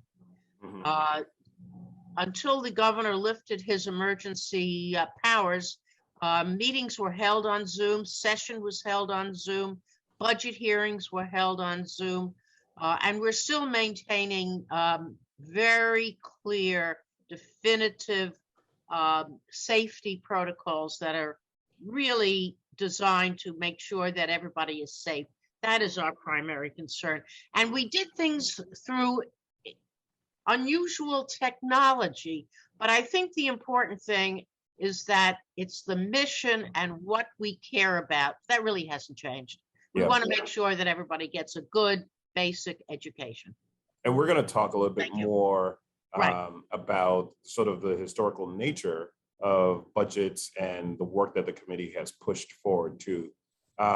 Commissioner Murphy, tell us a little bit about you and the work that you're doing as a Deputy Commissioner of Higher Ed at the New York State Education Department. Yeah, thank you, Greg. So, Greg, you can hear me okay? Yes, I can. Good.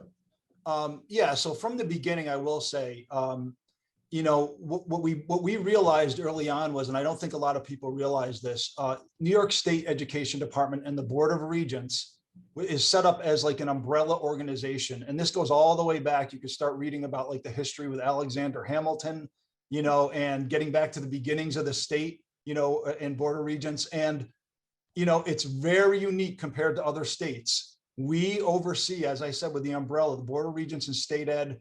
We have our hands in K through 12, higher ed, and as Senator Stavisky mentioned, even the 50 plus licensed professions.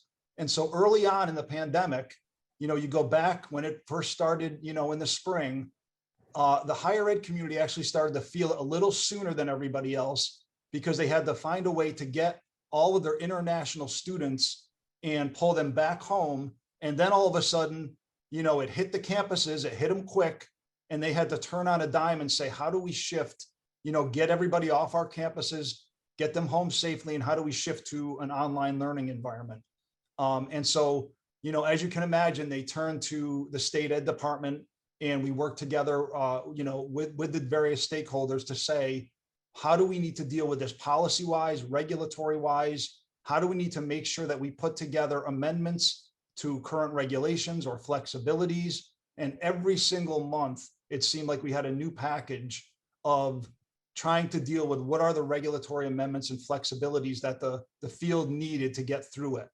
And in that context, as I mentioned, being this umbrella organization, which includes K through 12, higher ed, we've got about 240 institutes of higher ed. We are one of the most diverse college and university sectors in the country. We have the largest public university sector between SUNY and CUNY. We have, it ranges from, small, religious seminary academies up through diverse, large universities. And in our offices, we really do reflect that diversity, and they turn to us because a lot of these overlap issues with a lot of our early college, high school programs, our opportunity programs, dealing with trying to make sure that we could graduate, say, nursing students and first responders early to get them into the field to respond to this emergency. So just a lot of different diverse issues that the board and the Commissioner of Education and the Regents and everybody had to make sure that we were engaged on a very constant basis with the field, to tackle these issues and get through a lot of what we needed to make sure that our students could make it through this semester. So, again, I'm glad we're going to be able to talk about how this might look, with our upcoming semester and how things might have shifted a little bit. But really, we're hopeful, that we're not going to be in this position where, it's going to be such a disrupted, non-traditional college reopening. We know it's not going to be normal, but we're very, very hopeful that, it's going to shift to something, it's a little bit more of a campus experience, and not constantly dealing with month to month, flexibilities and emergency regulations. And the last thing I'll say, Greg, is that our chancellors, Chancellor Malatras, Matos Rodriguez for CUNY, our college presidents, the students, faculty, it's just amazing how they were able to get us through this. And the students, most especially the students, it's amazing how we were able to quickly turn and get ourselves through this and pull ourselves together and work together as, a group to make sure that we can try to come out of this and keep this, keep this going. So and that's a good segue. And for those who are joining us, we're talking about higher education plans for New York. And if you have a question for this esteemed panelist, please put it in the Q&A. We'll get to it at the end of the discussion. But one of the things we were talking about is this upcoming semester. And Dr. Pollard really went into, some of the adjustments that Berkeley had to do as a result of COVID. And we thought we were going into some sense of, and I don't want to use the word normalcy because, after this pandemic, I don't think we can never say anything is normal, but at least some structured way of bringing our students back. But Dr. Pollard, now that we're seeing the variants and we're seeing the Delta variant, we're hearing some rumbling about the Lambda variant, how are you adjusting in terms of, it's almost like we have to be adaptive to the variants, right? And so tell us a little bit about the work that you're doing to adjust to the fact that now we have the Delta variant, and what does that mean for you in terms of dining options and dorms and even testing, and even student loans, because I think there was some flexibility that you had to come up with, right? So absolutely, thank you for that question, Greg. So for fall, Berkeley is offering on-site, hybrid, and online courses with staggered on-site student support services. That's based on actual student demand for those services on-site versus remotely. Since we know New York State doesn't have a mandatory vaccination requirement for higher education, this is an institutional decision. Berkeley again serves students who have been historically underserved and underrepresented in higher ed. You know, given our awareness of the disproportionate access to quality healthcare information, as well as the lower vaccination rates that we're seeing for these populations, we wanted to support our students in continuing their education. Therefore, we chose to strongly encourage the vaccination. And, you know, at the start of this pandemic, we've put many safety measures in place to really ensure the safety and well-being of our students, our faculty, and our staff. And some of those really include, you know, as we're all aware of and have done ourselves, is, you know, requiring masks and social distancing, frequent cleaning and disinfection, the regular replacement of HVAC filters, increasing outside air intake, the installation of air filtration purifiers and bipolar ionization technology and ventilation systems, self-cleaning sleeves on door handles, installing significant signage with COVID-19 instructions, more touchless features, desk dividers, and even plexiglass barriers in common areas. And we will still continue to actually have the reduced capacity in the classrooms and all common areas. In terms of admissions, I mean, COVID-19 absolutely disrupted and slowed down the college admissions processes at many institutions. The pandemic led to the cancellation of ACT and SAT exams across the country. Berkeley actually uses next generation AccuPlacer as a standardized admissions exam, which was previously only administered via on-site proctoring. So when we closed down in March of last year, the College Board didn't have any policies in place regarding the remote proctoring of that exam. And it took about a month for those policies to actually be developed and enacted.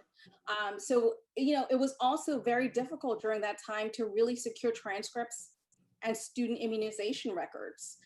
So we've gone through quite a bit, right? And glad to say that things have improved with respect to those areas. Now, in terms of campus housing, in March of last year, Berkeley had to significantly limit the number of students in our dorms at our White Plains campus. And that campus has not run on-site classes for 4 consecutive semesters. And you know, nationally, we witnessed that many residential campuses are suffering as a result of the pandemic. We also had to suspend dining options on our campuses with those services. During the start of the pandemic, some students also had difficulty securing documents and information needed from the IRS or their accountants in order to complete federal financial aid verification. Therefore, for some students, we weren't able to disperse their Title IV aid, which would include student loans. However, this issue has long since been resolved.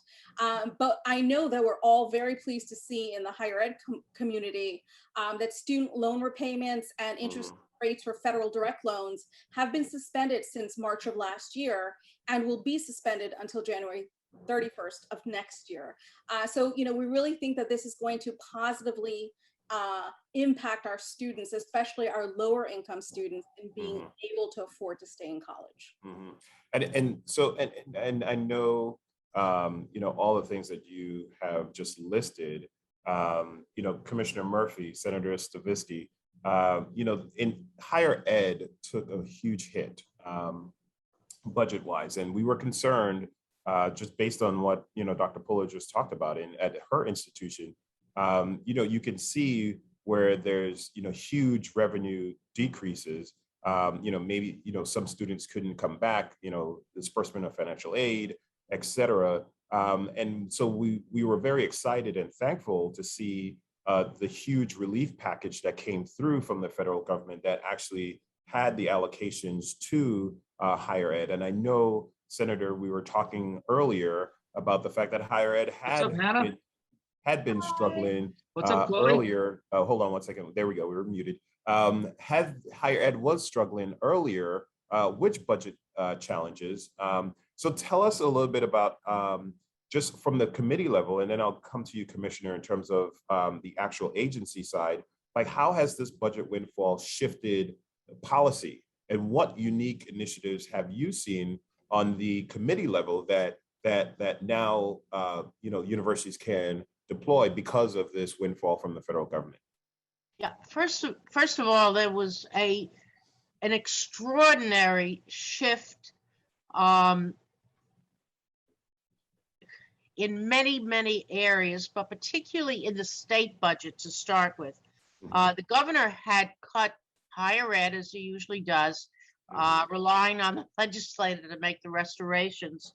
But the shift was from putting the burden on the students to having the state increase its share of the higher ed budget. The budget that we passed in April for 21-22 included about a little over $7.5 billion, which is an increase of about almost 4%, in light of even a decline in revenue opportunities. And it was all sustainable. This is a projection that we're going to use to go forward. For example, not only did we restore the governor's cuts, we rejected his $200 a year tuition increase because we were frankly tired of sticking it to the students. They are under tremendous pressure, and we wanted to I'm sure the students are excited about that too. Well, they know that I held all those hearings, and I made sure that they testified, usually in the second spot after the college presidents, because with all due respect, they are our clients. Nobody else. It's the students. So I think that's extremely important. We increased TAP, first increase in many years, by $500. And we plan to increase it additionally. We are going to eliminate the TAP gap, the difference between what it costs and what the TAP award is. We increased that, and we want to close the TAP gap in 4 years, and that's our plan. The same way as in K through 12, they're eliminating the other gaps. We are in the same position, same theory of let's resolve this issue. It's existed for too long. There was also, and we increased the opportunity programs. To me, very important, because this affects all branches of higher ed, public, private, independents, and so forth. There was also, I think, a social shift in this budget where we put in $1 million for SUNY and $1 million for CUNY for mental health services. Even pre-pandemic, at those hearings I held, I heard from the students and the pressures they are under, whether it be food insecurity, housing, etc. And we wanted to do something to help the mental health problems, which are so apparent. And we also put in money for a telehealth mental health service for SUNY. We continued it. We improved the existing programs. And I think that's important. We also put in capital money because some of these infrastructures are crumbling. I held hearings at various colleges, and you sort of drive around and look at what else is on campus. And we saw buildings that were crumbling. Students spoke about taking classes in prefab buildings. And that, to me, those buildings are very old and they need improvement. And critical maintenance money, which has always been in the budget, doesn't put a shovel in the ground and create new facilities. We have new money coming in for capital.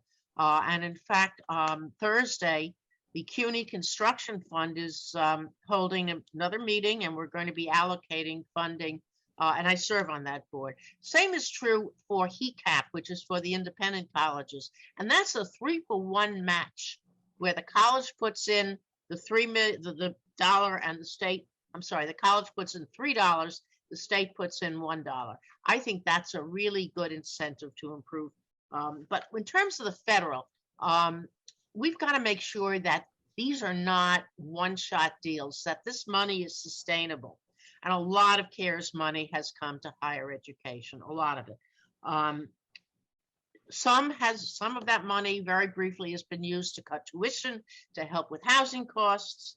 And this is an ongoing process. This is not going to be used up this year. The money, interestingly, does not go directly to the students, because you give a college freshman a couple of $100. I already know. And exactly, you can say, use it for tuition, and they'll look at you and say, I'm off to the mall. Party. Party. So instead, it's being used to reduce tuition, housing, and so forth. But the American Rescue Plan also in March received very wide acclaim. But we've got to remember that student loan reduction is only for the money that is owed to the institution. It does not erase private loans or even federal loans. President Biden has recommended various upgrades and really a revamping of the federal student loan program. And they have deferred payments. They've eliminated the interest payments. There are going to be hearings, I understand, in October on the rulemaking and how they're going to work it out. But I think it's a step in the right direction, and it sends the message that for the first time in years, the federal government is taking an interest in higher education, which they never really did. At one time, New York State spent more money on education than the federal government contributed to all 50 states. Wow. Wow. Finally, that trend is changing, and CUNY, lastly, I think we ought to congratulate CUNY for canceling loans from CUNY, from the college, because that to me is a very, very positive step. And let's remember that at CUNY, more than 2/3 of the students don't pay any tuition whatsoever. Their family incomes are somewhere in the $30,000 range. I know we're going to talk about diversity, but this is something that we are all concerned about.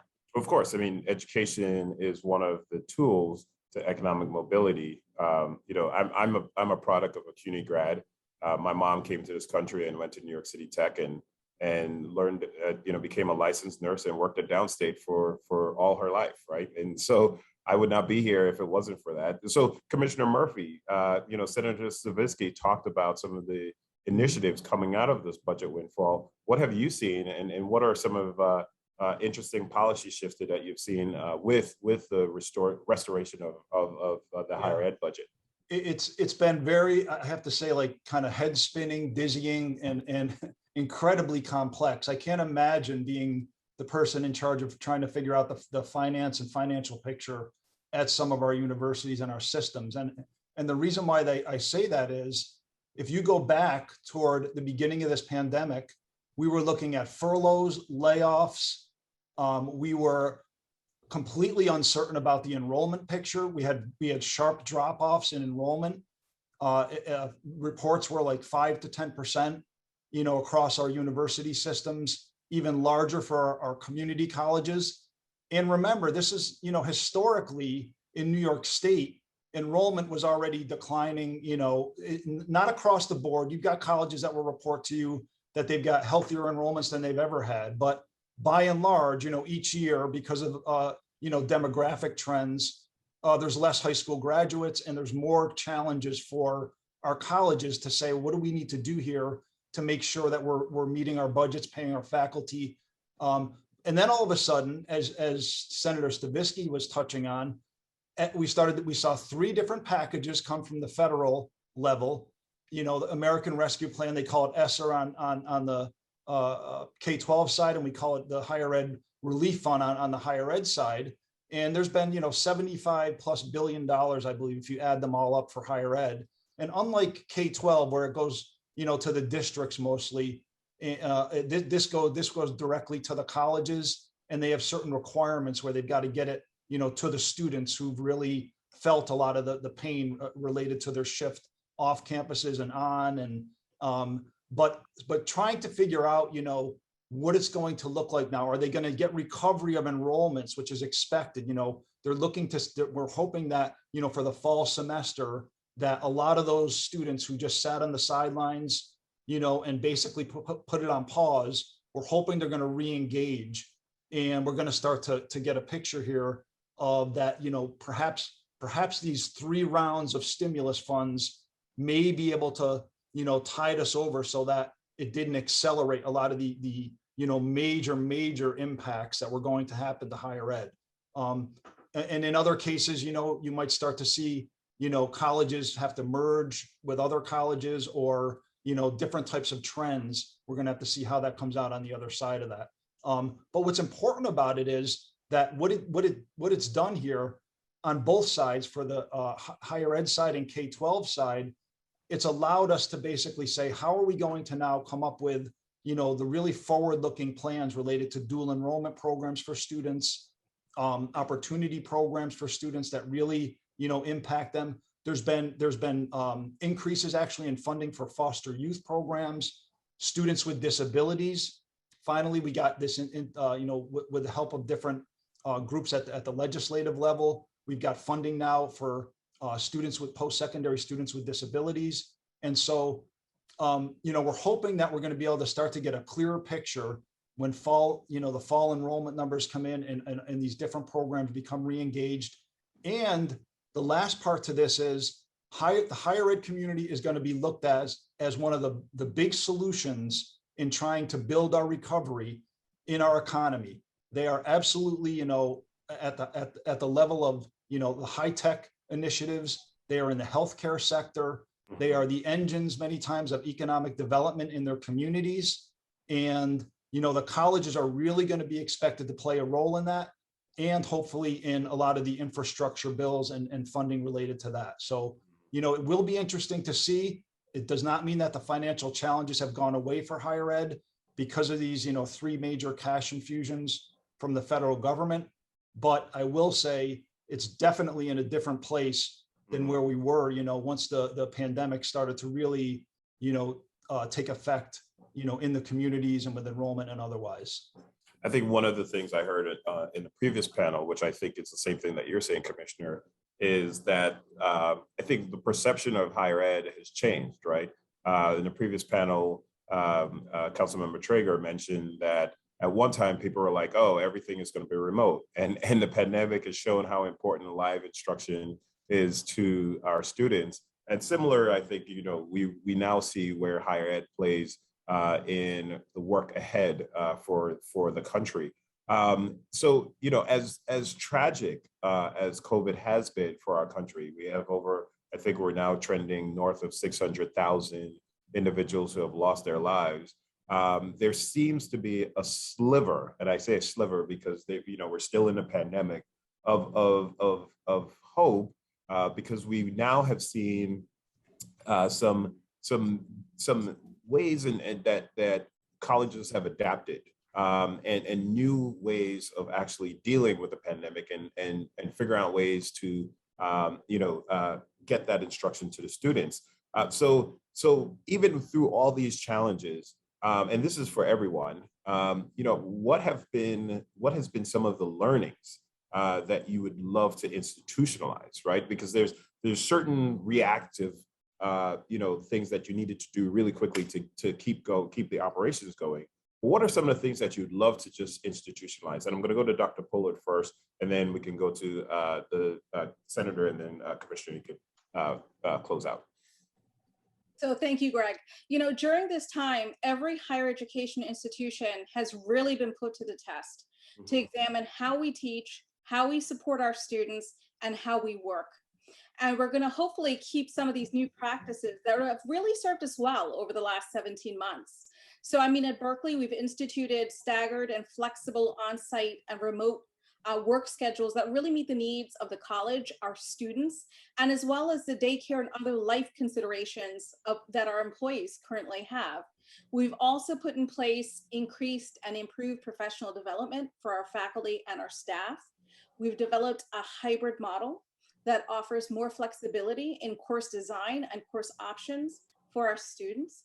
We also have better training and coordination between our student serving areas. You know, through Zoom, we're also able to now more easily meet with individuals who are on different campuses. So we've worked more closely and collaboratively over the past 17 months than we previously have. And it's really strengthened the relationships and collaboration between different areas. You know, Greg, we've also had such a strong focus on work-life balance, the well-being and satisfaction of our faculty and staff over the past 17 months. And I really do hope that we don't lose that focus moving forward. Mm-hmm. Senator, anything that you saw that, you know, in terms of your hearings and what you've seen other institutions is deployed that you'd love to see institutionalized? Something tells me you'd love to see the federal government continue their funding. Yes, obviously, we would love to see that, but we have to assume that things are going to change without a doubt. And you mentioned the new normalcy before, and I'm not really sure what the new normal is going to be, but we know we have to be able to adapt. And I think that's the key. I think it was, to paraphrase George Santayana, he said that those who don't learn the lessons, the problems of history, are doomed to repeat it. And we've got to make sure that that doesn't happen. I think the nature of the courses are going to change. How professors teach may change. How they deal with their students. There are new programs that are developing. We are looking, for example, and in fact, it was some of the private colleges who came to us and said the state education department requires certain contact hours. And some of that may be unrealistic, particularly in some of the lab situations. Nursing is a perfect example.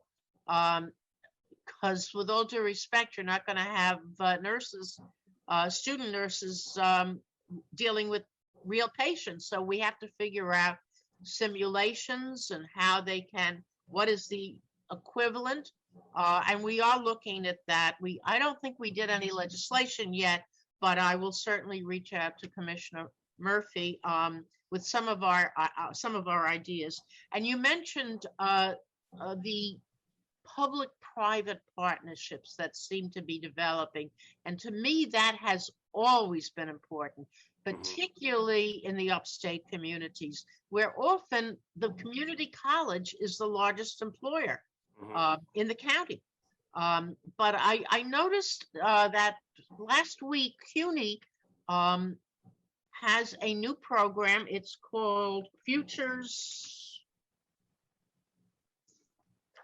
It's called CUNY Futures in Finance.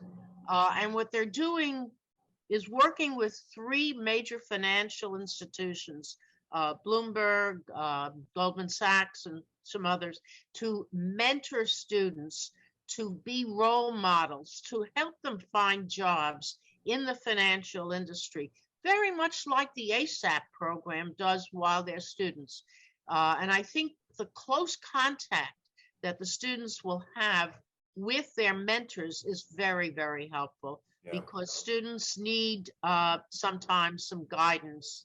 And I am sure that we are going to see additional changes, but we've got to be ready for them. Absolutely. And I'm a big proponent of mentorship. Commissioner Murphy, in addition to some of the learnings that you'd like to institutionalize, I know that in your work, you've prioritized diversity, equity, and inclusion. And we know that COVID has had a disproportionate impact on communities of color. So in the learnings, what sort of efforts on the DEI side that you'd love to see institutionalized? And I just want to make sure our panelists know we have like 5 minutes left And so I will present that question to you, Commissioner, and then we'll close out. Yeah, thank you. And it kind of piggybacks off the last discussion in that, what we're hoping here is that these historic investments, where in programs that address our most underrepresented, our students of color, our economically and educationally disadvantaged students, we're hoping that the level of support, both at the state and federal level, are not just going to be kind of these temporary, stimulus related responses. I mean, we've been fighting for years to say, look, we know we've got a lot of, historical underpinnings for why there's degree attainment gaps, so to speak, related to different ethnicities, different races. We've got a lot of different issues that we need to make sure that we're paying attention to with culturally responsive, curricula. And, higher ed, as everybody knows, higher ed, this is nothing new to them. When it comes to trying to really tackle these issues and make sure that, faculty and students are able to really, dig into these issues and approach them, in a way where they're able to debate them and talk about them in honest ways. It's nothing new to higher ed, but most definitely when it comes to trying to make sure that we've got to attack different gaps related to these things. We did a report right at the end of 2019 where we did an educator diversity report, and it showed the stark gaps between our educators and our students. And we need to make sure that we attack this from every level, whether it's our educator preparation programs at our colleges, making sure that we, like for example, we've got programs, one program is called the Teacher Opportunity Corps. It's funded at like $3 million. It's not a ton of money. And it's a very limited number of programs, but it's kind of one of those programs that you start to highlight and say to yourself, these are programs where you can start to move the needle on making sure that we're addressing educator diversity gaps and moving into even other areas. With our licensed profession, the Regents recently highlighted the healthcare gaps, healthcare diversity gaps.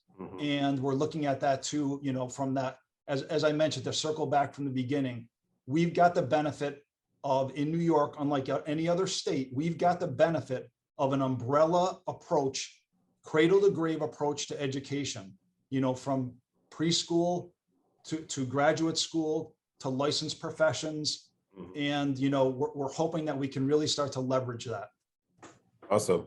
Well, it is so good to hear all the advances that were made, even in the midst of such a terrible pandemic. I know, so something that you just mentioned, Commissioner Murphy, there was a question in the chat from Susan Crawford of the Right to Read project, which I think you touched on in terms of some of the things that you're doing to make sure that the teachers are able to teach reading and our students actually get the necessary skills that they need prior to graduating the 8th grade. In the last 2 minutes, I'm going to just really 30 seconds. Any closing remarks? I'm going to start with Dr. Pollard, and then we're going to go to the Senator, and then we're going to end with you, Commissioner. Thank you, Greg. It's a very, I know we've overused this word, but unprecedented time for higher ed, and our communities of color, our underprivileged communities have been more significantly impacted. I mean, in fall 2020 compared to fall 29, we saw a 22% decline in high school graduates going straight to college. And this really due to losses of our lower income and urban high school students. And something else that really struck me, I read a 2020 study by the Hope Center for College Community and Justice, and 3 in 5 college students in the United States are facing food insecurity. And when we read that at Berkeley, we have food pantries on many of our New Jersey campuses. We actually partnered with the Food Bank for New York City, and we opened a food pantry at our Manhattan campus. And one thing that really came out of this pandemic is that we became astutely aware of the disparity in resources that exist in our student population. Right. So, Senator, you might have the last word. 10 seconds in terms of any. In 10 seconds, I thank you. And diversity truly is on our minds. all you have to do is read the census report that just came out, how we are a diverse nation, and we have to look out not just for those who can take care of themselves, but for those who can't. All right. Well, thank you. Sorry, I apologize, Commissioner Murphy, but thank you, Dr. Pollard, Senator Stavisky, Commissioner Murphy, for that great panel and discussion. And now I'm going to turn it back over to Zach. And thank you, City and State, for having me as a moderator. Well, thank you a bunch to all of our panelists, and thank you, Greg, for keeping the train running on time, so prompt and punctual at 3:30. Time flies while you're having fun, right? This was a great discussion. I'm so glad you all could join us. And now we're going to step away from our panel discussions for just a little bit. We got another great guest who has a presentation to say, but before I introduce her, I just want to thank our wonderful sponsors that helped put on this event: Berkeley College, T-Mobile, CDW, Center for Educational Innovation, Houghton Mifflin Harcourt, NAF, No Kid Hungry in New York, Playwell LLC, Western Governors University, and the UFT. Thank you so much for helping us. Let's keep the great discussions going. And now we have a very special guest, who has 16 years of experience as an educator, administrator, and consultant working to find ways to reduce and close the digital divide for students. And she works at a company now that knows a thing or two about such things, and that is Dr. Keisha King, Senior National Education Administrator at T-Mobile for Education.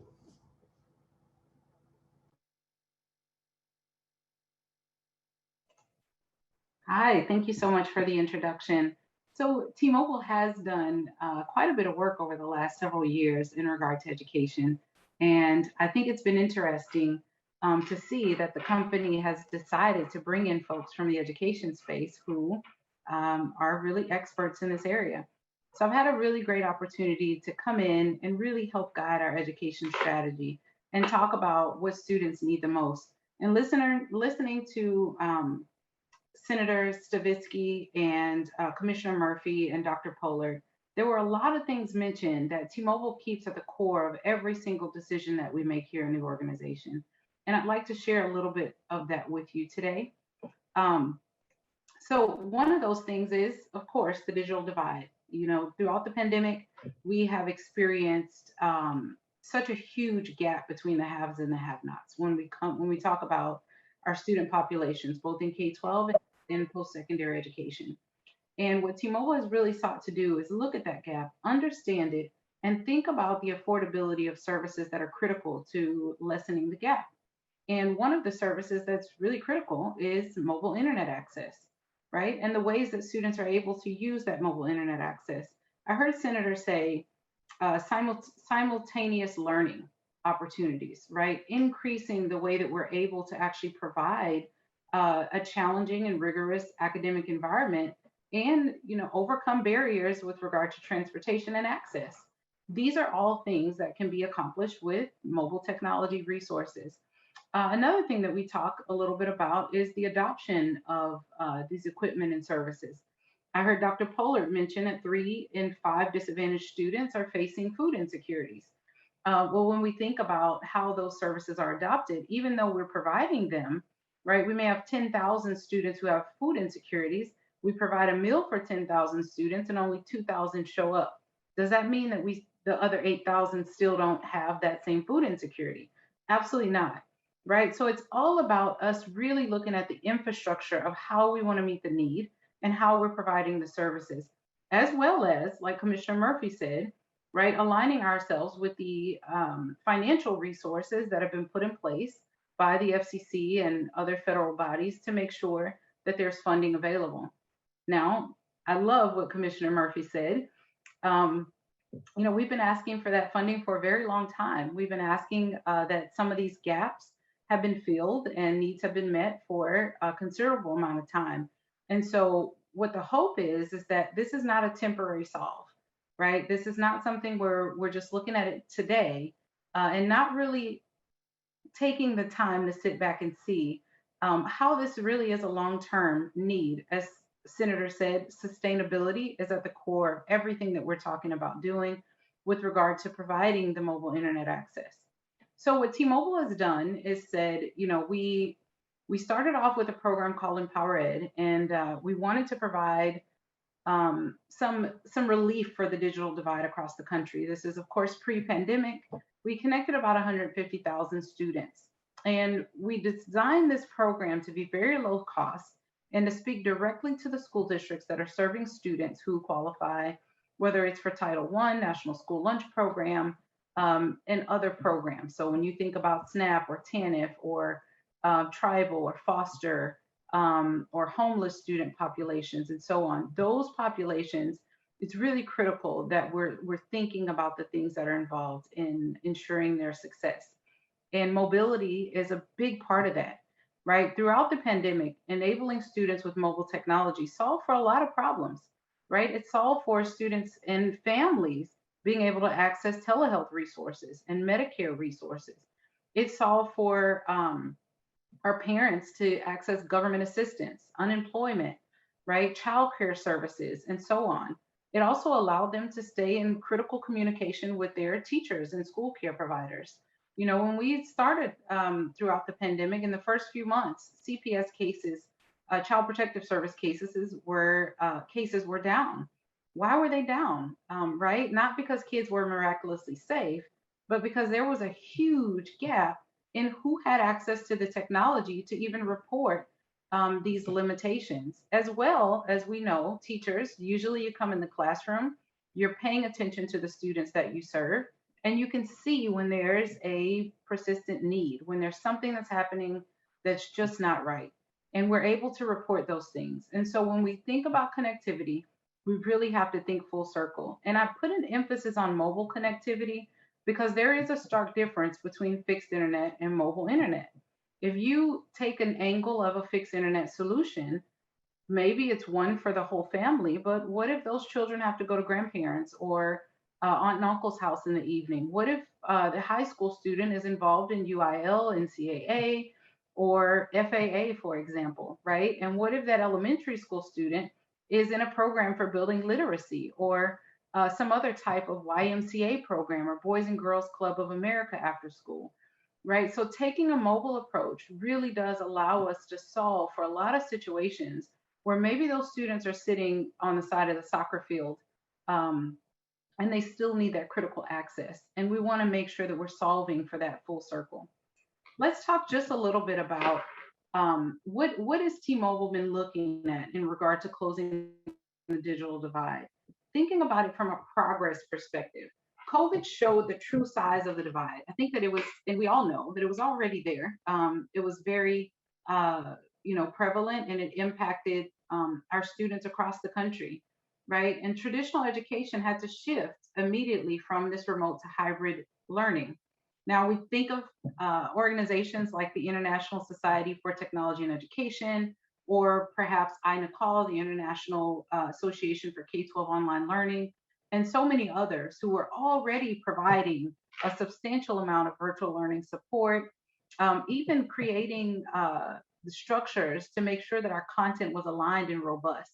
Universal design for learning, ensuring that we're making things accessible, also taking a social justice approach to how we're teaching and learning online.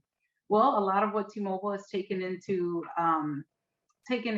consideration when designing these programs, both in K-12 and higher ed, is the pedagogy that goes behind making sure students have what they need when they access the internet.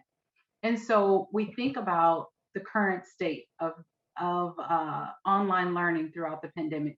And we're really thinking about that hybrid learning, right? What does adoption and implementation mean? Even if we're providing the devices, are they sitting somewhere like clickers were in the classroom back in the day?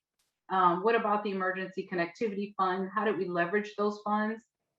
How did we ensure that we weren't afraid that things were just going to sit unused? And how do we not use a previous perspective of, well, we asked who needed it and only 10% of our student population needed it, and so that's all we're going to provide, right? This is a great opportunity for us to assess and think about what the real need is and make sure that that's exactly what we're doing.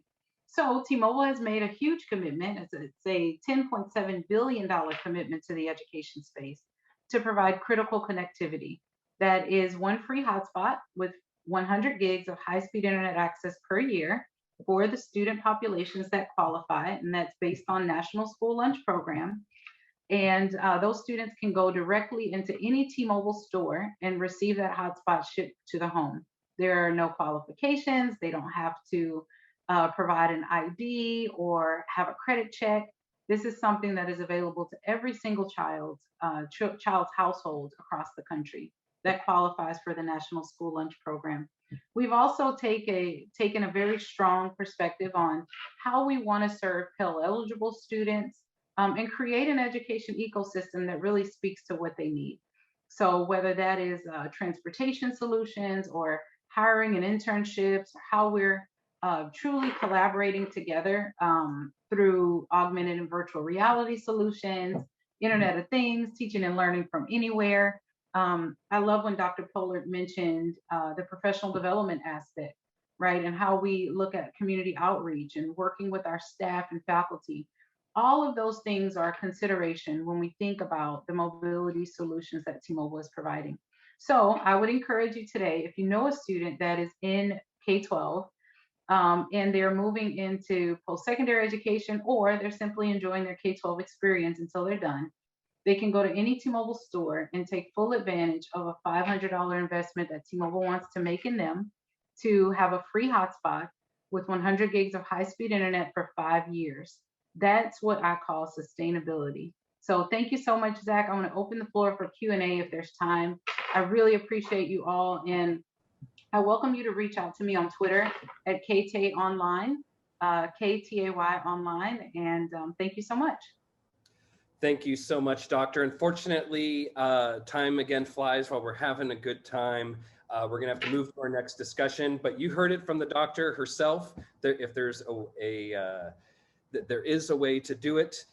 Thank you so much for showing us what's going on over there at T-Mobile.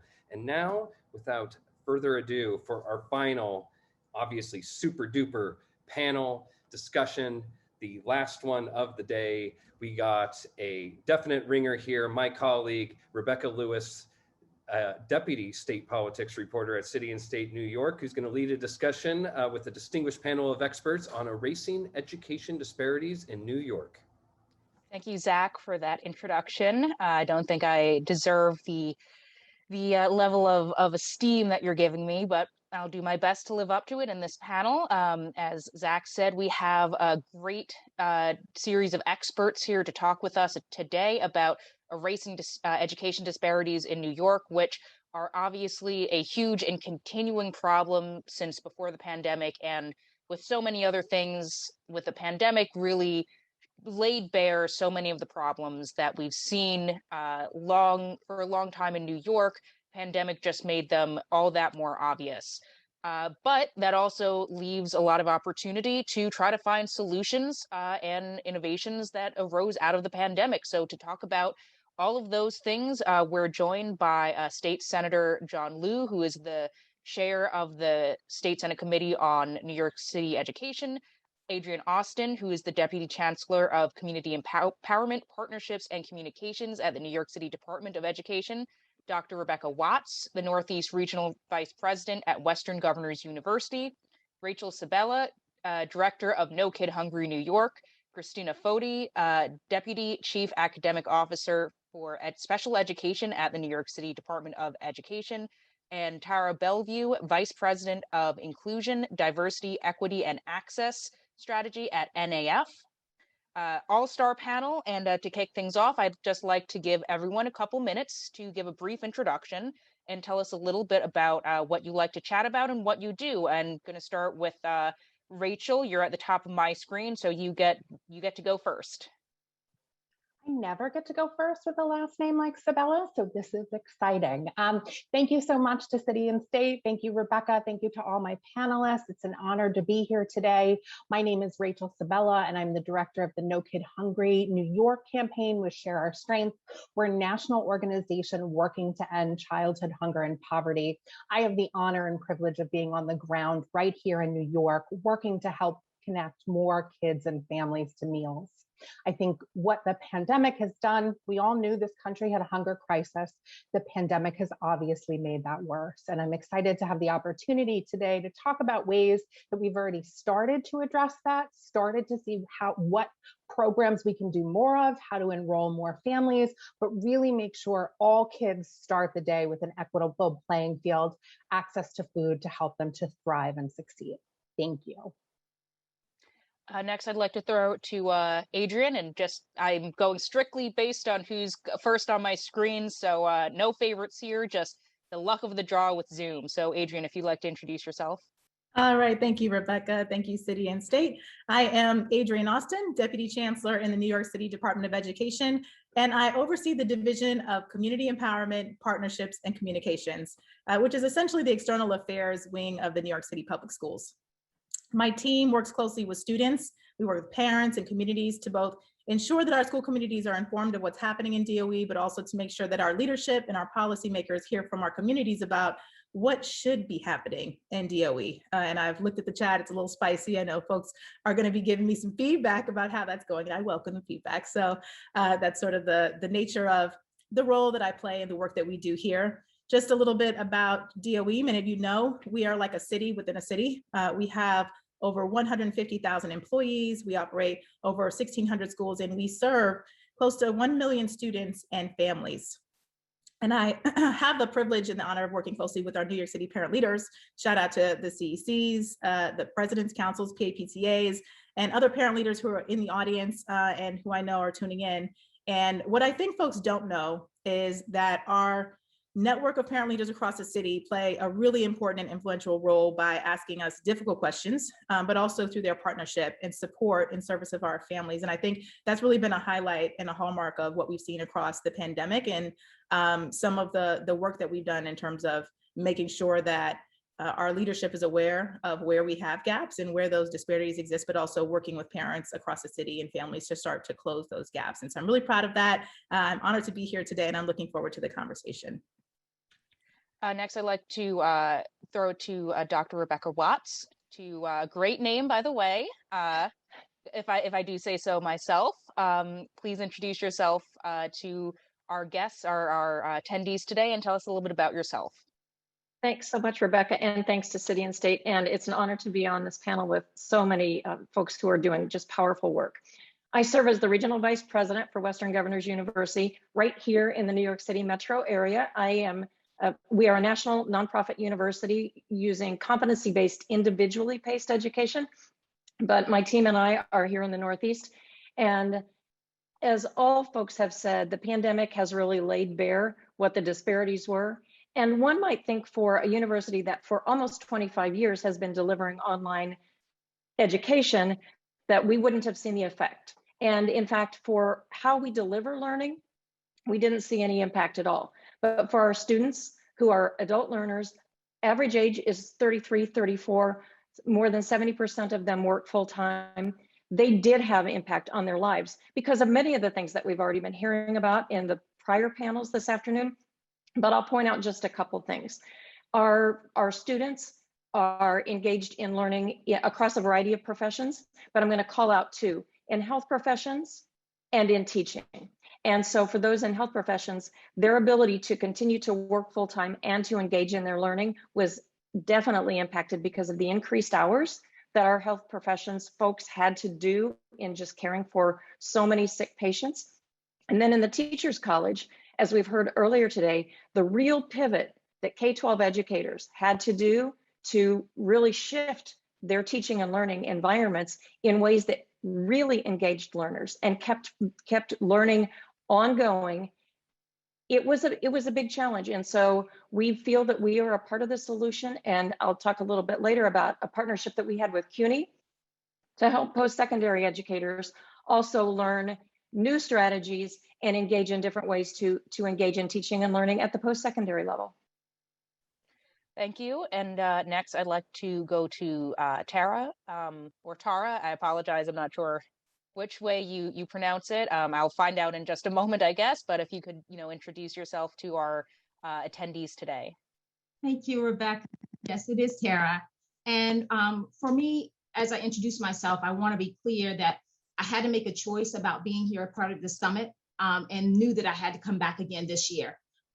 So I anchor myself on equity is not a linear line, yet is a forward movement of increased access. And so NAF is really about being able to offer that access. NAF is uniquely positioned to close educational and economic gaps with over 93% of our students self-identifying as female, Asian, Black, Hispanic, or Latinx in New York City. That's over 6,000 students in all 5 boroughs at the high school level.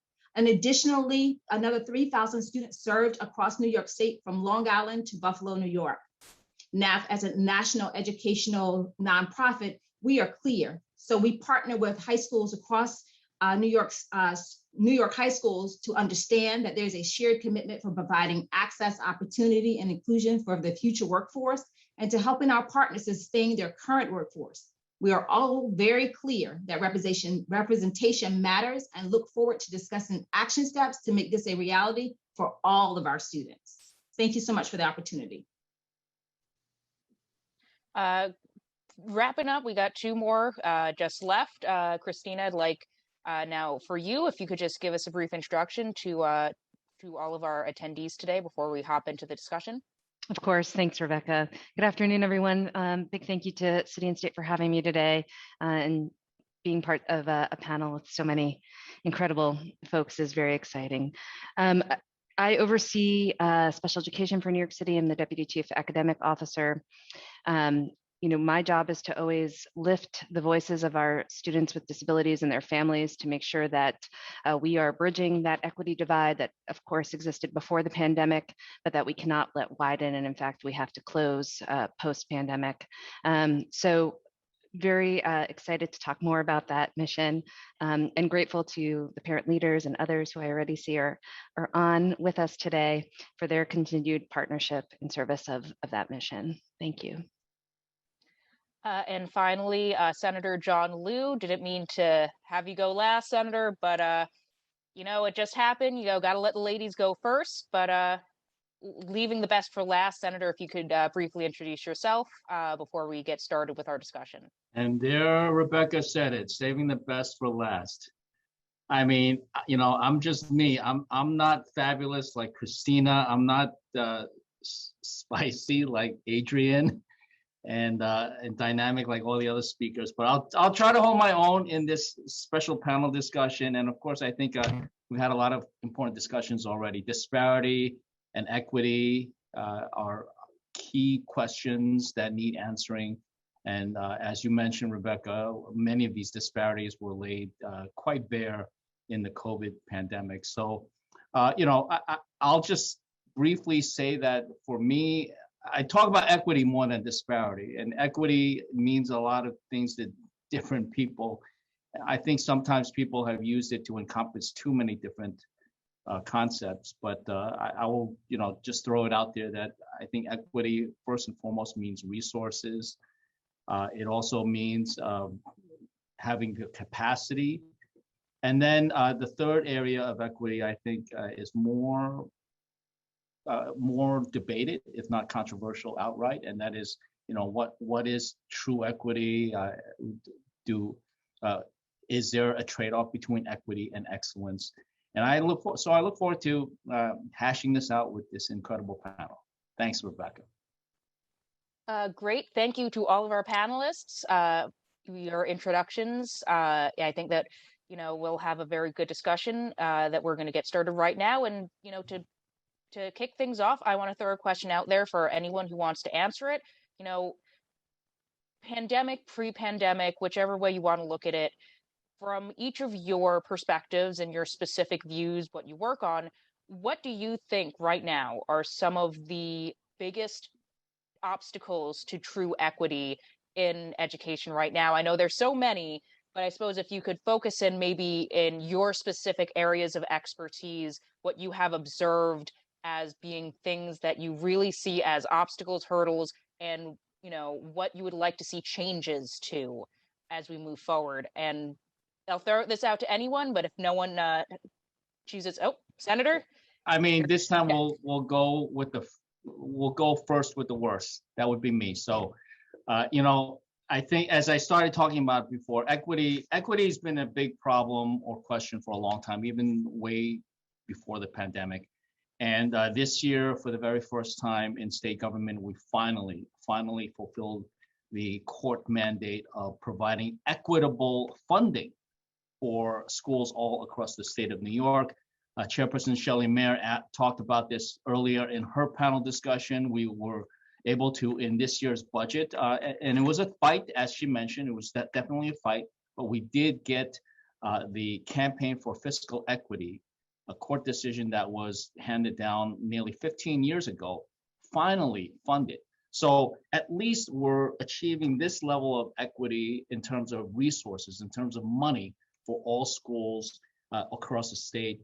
Chancellor Porter earlier mentioned that for the very first time, the city of New York is finally able to give every school in New York City 100% of their fair student funding. So I think that is a big milestone that we've been able to achieve. Something that was laid quite bare that we maybe didn't fully realize before is the lack of equity when it came to capacity, specifically when we went to online learning, and the fact that so many families and communities, entire communities, did not have adequate broadband access. That is a matter of disparity and lack of equity that needs to be fixed right away. And we have the ability and the economics to do so right away. These internet service companies made money hand over fist these past year and a half. And there's no reason why some of those resources can't be reinvested in communities specifically for educational purposes. And then the last area of equity, which I guess is does not have a clear answer, is how do we address disparities in academic success or achievement, as some people will say, and other peoples will say, well, it's a system that is rife with disparities in the first place, and perhaps the grades themselves can no longer be good measures of academic progress. So those are issues that I think are, particularly that last point, I think we're trying to figure out how to deal with that as we come out of COVID. During about three terms now where grades have not been fully available. What do we make of these grades? Do the grades actually count? Should they be used for admissions processes? How much should colleges and universities themselves use some of these criteria to gauge admissions qualifications and fit for their universities and institutions? So great questions. I know Zach is going to give us an extra 2 hours because we went last, so we'll be able to really hammer in these points. I'd like to add to those responses, because I think that I agree in terms of money and funding and being able to have some transparency in the data that's collected and how the numbers are represented. But I also want to make sure that we are clear about being able to hold space for elevation of the student voice and parents in the process. I think we need to spend some more time around what does that really mean, as well as being able to demystify and to break down this bureaucratic cycle system, and making sure that we are communicating the processes and the phases in the system a little bit more clearly. And that transparency will allow for more people to be around the table for us to really be able to get at sustainable solutions over the long haul. Certainly anyone who's who pays attention to education funding, there's a lot of math involved, formulas. It's certainly a system that takes some getting used to, and I agree there's certainly more room for transparency to understand how that funding goes. Adrian, you wanna jump in as well? Yeah, I was just going to piggyback off something Tara said. So I have a colleague, Sadie. She runs our Office of Family and Community Empowerment. One of the things she says is, like, when I get phone calls from parents in Brownsville at the same rate that I get phone calls complaining or wanting things from parents in, like, the Upper West Side, we know we'll have a successful model for what civic participation, what family empowerment looks like.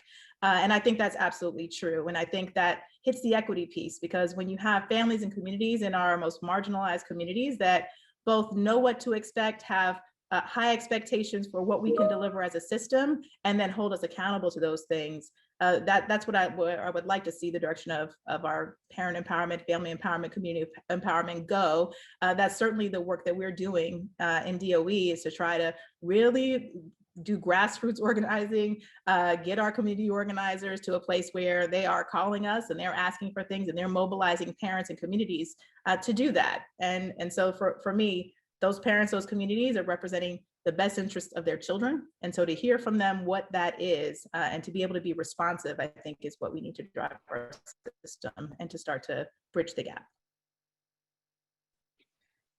Christina, great. I was actually just about to ask you specifically, because as we know, so many problems in the pandemic, but truly it's so much harder for students with disabilities to get the education they needed. So I really wanted to hear from you as well, from your experience, what we need to do to achieve equity, especially for students who need it the most. Yeah.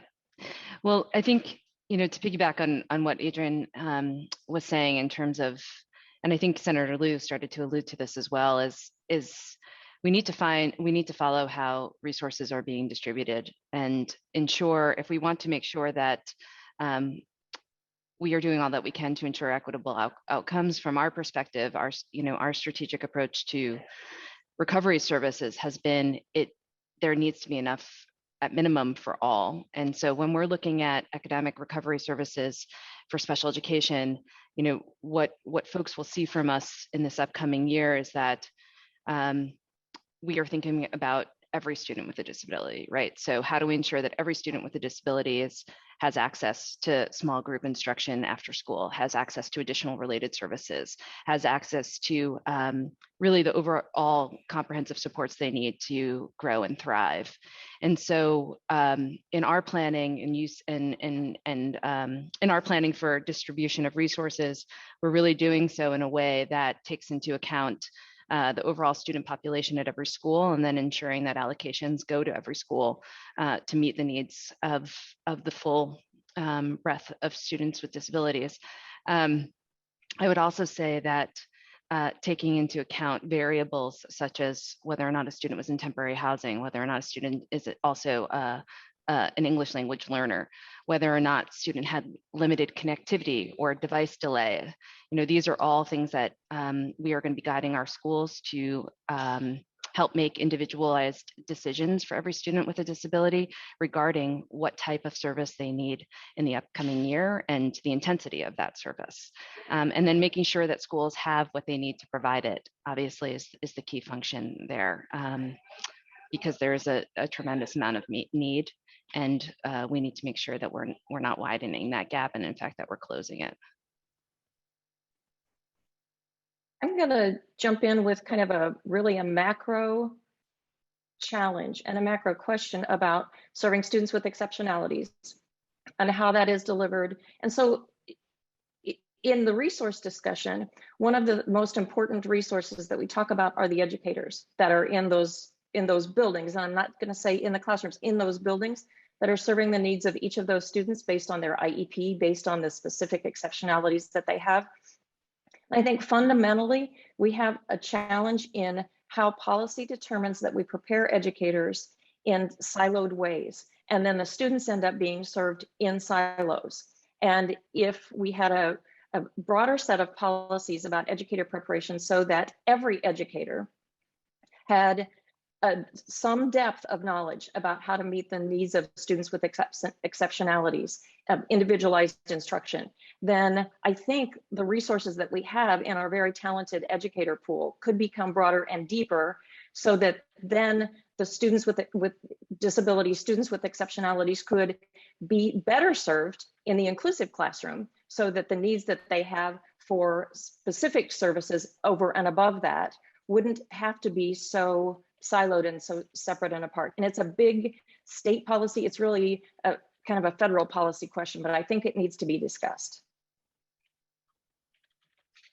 I want to go back very quickly. Rebecca beat me to jumping in. I apologize to something Christina said because it aligns with everything that we say when we talk about kids and access to food. And she talked about students needing to be able to grow and thrive. In order to do that, and at the core of the equity argument, and we heard it in both of the previous panels, it's addressing food insecurity. And it's making sure that all kids have that regular access to food. I can't say enough about the efforts of the Department of Education and specifically the Office of Food and Nutrition Services. From the day this pandemic started, they recognized the hunger crisis, set up the community hubs, made sure people had access to meals. They also really looked at what was the culturally appropriate food, expanding kosher meals, expanding halal meals, delivering meals to medically fragile students. This is one step in this work. And I think these are things as we talk about equity, but what is really at the core, what is at the core of helping kids thrive is continuing to make sure they have this regular access to meals as we continue throughout this crisis and beyond. With that, as Rachel just said, we did see some innovations. I say innovations, I suppose providing food to students is not an innovation per se, but we did see the city being responsive, providing food even when there was no in-person schooling. I wanted to ask, as terrible as the pandemic has been, and including and especially for education, so many students fell behind, what are some of the changes and innovations and adaptations that the city has undertaken that you think should be expanded upon or should continue past the pandemic, and the best ways to ensure that they are put into place and continued in a way that's equitable? For example, obviously, remote learning is a good option, but not everyone has access to internet. So simplified again, what you think were some of the best innovations from the pandemic and the best ways to implement them moving forward? Throw it out there for anyone who wants to answer. Oh, Senator, you are always the first to jump in. I appreciate that, Senator. You can go first. I'm happy to let someone else go first, but in case you need somebody to go first, I'm ready. Whoever unmutes, I see it. You gotta answer now, unless someone wants to save you. Good thing there's a button to hit first. You actually mentioned it already, Rebecca. The remote learning is something that we were forced to pioneer, experiment with, and then improve along the way. And so I think the remote learning is something that it will never replace and could never be as good as in-person instruction and learning from not only the teachers, but your fellow classmates in the room. Nonetheless, remote learning is an option that should be used to supplement the in-person learning. And so whether it be contingency events where for some reason the kids cannot go to the schools, or to provide enrichment programs that may be outside normal school hours but can be accessible by remote learning. Those are all options. I think we are now in a much better position than we were just a year and a half ago to provide to students across the city. And I think the remote learning, if we look at a very significant and important part, and unfortunately often overlooked segment of our school population, the students on IEPs, the students with disabilities, they really suffered the most during this pandemic. And there are many of these students who are not able to learn through remote learning. But there are also some students with disabilities who actually were able to benefit from some aspects of remote learning.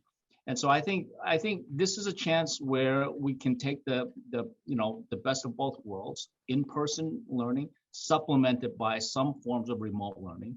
And so, I think that's a great lesson that we were kind of forced to learn during the pandemic, but it's not ever leaving us anymore. Just like having meetings over Zoom will always stay with us.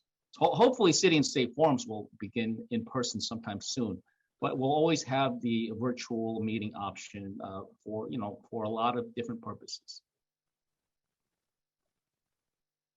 Christina, just wondering if you want to hop in, since the senator did mention specifically students with disabilities and ways that remote learning can be a good, can help at least some students, learn better. Yeah, of course. I mean, the senator is absolutely right.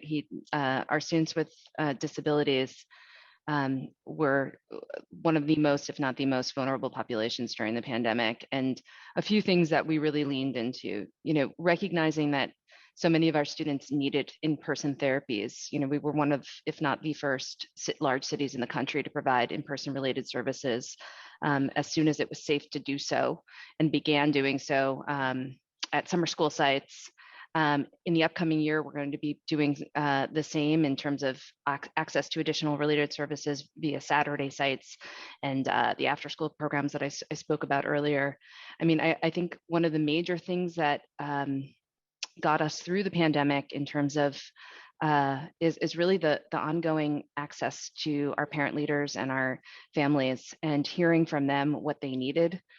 Without their advocacy and an ongoing vocalization of what they needed as families and what their children needed as our students, we wouldn't have had the insight and to plan the way that we did and provide the services that we did. And my gratitude remains to our families. One of the structures we put in place was the Beyond Access series, which is a virtual platform where we've had at times thousands of families of students with disabilities join us to talk about topics that they needed assistance with when we were doing remote learning. That will certainly continue into the upcoming year. And it's really catered and tailored to the needs of our families, and certainly something that we will continue to provide.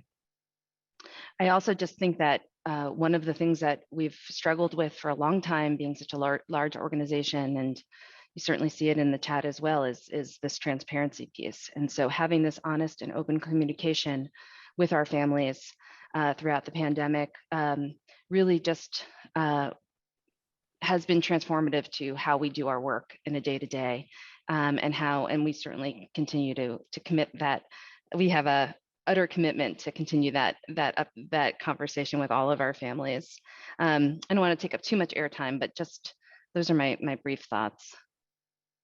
I do want to just ask specifically as well, we also saw some major action from the mayor in terms of school integration coming in during the pandemic as a result of the pandemic, and wanted to ask about that as well. That has obviously been a huge problem for the school district, integrating our schools, and it seems like the pandemic sort of finally provided that, I guess, that impetus for big action. I see Adrian, I'm not surprised you've unmuted if you want to weigh in on this, the effects that you've seen so far, if any, and how you expect it to play out in future years. I will say this, what I think I already knew, but certainly learned during this process is just how challenging the conversation around admissions is. And I think it's challenging on the college level. I know a lot of universities rethought their admissions process. And so you saw test blind, test optional college admissions processes. And in New York City, we had to rethink and redesign admissions around screen schools and gifted and talented programs. And in part, that was because the standardized tests, the state ELA, state math exam scores that we would normally use and factor into admissions for screen schools, for middle schools and high schools, just weren't available because there was no testing. And so one of the things that we did, I think in the spring of 2019, was to start to engage families and talk to parents across the city. We did sort of a 5-borough virtual tour, which, by the way, I think is one of the silver linings in the pandemic, is that we were able to very easily, very quickly connect with families across the city. We had thousands of families who participated in these events, which is unprecedented. I mean, we've never been able to get 100,000 parents on a call. Well, during the pandemic, we got 100,000 parents on calls, which is just to say, we heard from a lot of families and a lot of parents, and very much understood the complexity of people's perspectives on admissions and on testing, and the conflicting values that I think we all hold as Americans around meritocracy and hard work and pull yourself up from the bootstrap, and then the realities on the ground. Life's not fair. Everyone is, some people are born with a silver spoon. We're not all starting the race at the same point. And so we all sort of internalize all these conflicting values, and we heard a lot of that from from families across the city, particularly during this pandemic, where there were communities that were absolutely wrought with trauma and devastation, both from the health perspective, but also the economic disparities and challenges that our communities were facing. So we heard all of that. All of that was, I think, baked into and factored into the decisions that we made around the admissions process for our screened middle schools and high schools. And we were not able to and did not use our ELA and math exam scores the way we would have normally during an admission cycle. And I think similarly to our post-secondary schools, you start to look at some of the top rated, big universities, private universities. And absolutely, when you start to have a more holistic package, a more multifaceted approach of evaluating whether a student will excel and will be a value add to a student body, you start to see more diversity. And we've seen it in colleges, we've seen it in DOE. And I think it's certainly something that I hope we continue to take a look at. And I think will certainly require a lot of engagement and transparency, as Christina said, with families, and some difficult conversations that I think all of us need to have internally with ourselves and then with one another. Tara, if you'd like to jump in. Yes, I want to go to, for us, one of the things that we were able to push the needle or the envelope around was around virtual internship opportunities. We looked at it as the opportunity to be able to allow young people to have a greater exposure to those career experiences. But it was interesting when we got around the table to talk about this, because we've been in a space of, everything had to be in person and it had to be structured in this particular way. And this gave us the opportunity to be able to think outside of the box. And it also gave us the opportunity to bring in our industry partners in a different way. So having KPMG around the table to talk about virtual internship experiences for high schoolers, and to have their human resources to talk about not just a social responsibility lens, but more of what's a good economical approach to this, and making sure that there's equity in the workplace and that it's sustainable. So we were clear about, one, giving them the opportunity to be able to have sustainable wages, also being able to provide them the technology that they needed to be able to operate at this level, but also be able to expose them nationally to the gig economy and what that would look like for them in the future. So this was a great opportunity. And I think that it really has pushed us and elevated internship experiences, what we think about in terms of internship experiences, and also to the sustainability of our workforce as we move forward. Rebecca or Rachel, if you want to, weigh in on some of these innovations. Rachel, you've unmuted. Would love to hear more about, ways to continue improving food equity for our students in New York. I love the way Tara just put that about how we could rethink things and see what works. And we've also heard a theme here about listening to parents, hearing what families wanted. And some of the flexibilities and innovations we had actually came because of waivers from the federal government. The summer meals program is a perfect example of something that provides food, provides regular access, but parents had concerns about in the past. You had to eat the meal on site with staff members watching you. You couldn't take meals home. We had waivers from the federal government that allowed that flexibility to happen. We saw new programs come, whether it was pandemic EBT, whether it's the child tax credit, seeing what that's done to increase equity, to help families. And we have this opportunity as a city to really pave the way as advocates and to raise our voice to our leaders at the federal level and say, we want this change to be permanent. These were things we asked for a long time. We see that it works and it makes a difference, and we need you to make that change now. So I also hope, in addition to keeping many of these changes, we're also raising our voices. New York City has the opportunity to lead the way for the entire country, and we can do that as we work to fight food insecurity. And Rebecca, before we move on to our next question, which I think might have to be our last, I'd love to hear your thoughts as well. Sure. One of the things that I've noted in the chat throughout the afternoon is this real desire for data transparency. How are our schools doing? And one of the ways that you get to that are through aggregation of individual student data. But the discussion that we just had was on a different use of individual student data for different purposes. So individual student data for purposes of selectivity is different from aggregate looks at data to how overall are our schools performing, and by specific groups, low income, those different ways of slicing and dicing the data. So I love data because it tells us how we're doing, but I do think how we use the data, for what purposes, as it affects the individual students and family, I think is a really important discussion that maybe is a learning that we have moving forward. I definitely agree. Love to see the data, and data is super important, especially for transparency. I want to ask now, there is some things happening that can happen at the city level, some things that could be done at the state level, legislatively. I know, like, for example, right now at the city level, there is legislation to have smaller class sizes. I'd like to, just ask each of you, what sorts of changes would you like to see at any level of government in how the schools are operated to make them more equitable and more accessible, whether that's something at the state level, changing admission processes for some of the city's most selective schools, whether that is, as I just said, smaller class sizes, whether that's changing the state's state testing policies. Would love to hear some of your ideas about, some of the legislative solutions to some of the biggest problems that we face in education.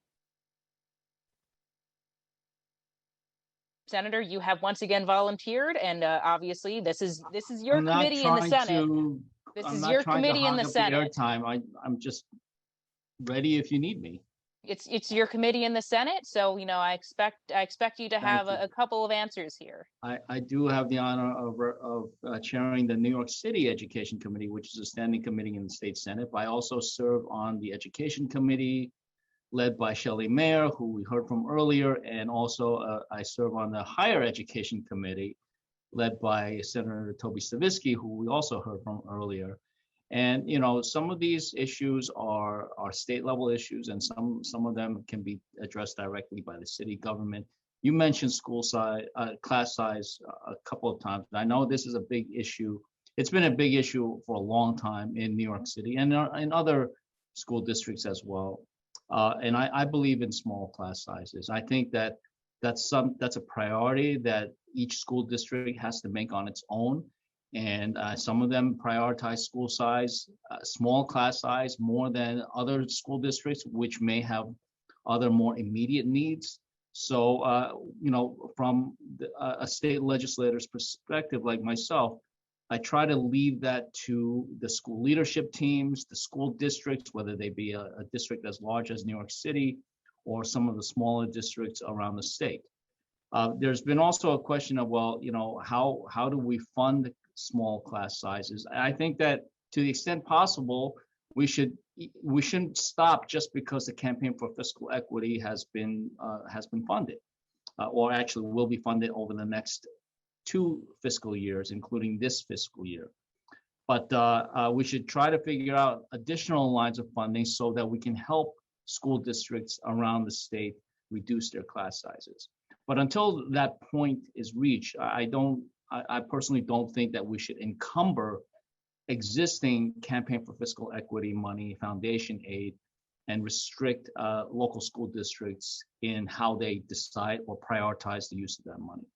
As far as some of the testing issues, for example, that is one of the things that I alluded to earlier. We didn't really get a chance to dive deep into that, but it is a question that we have to think about more and more.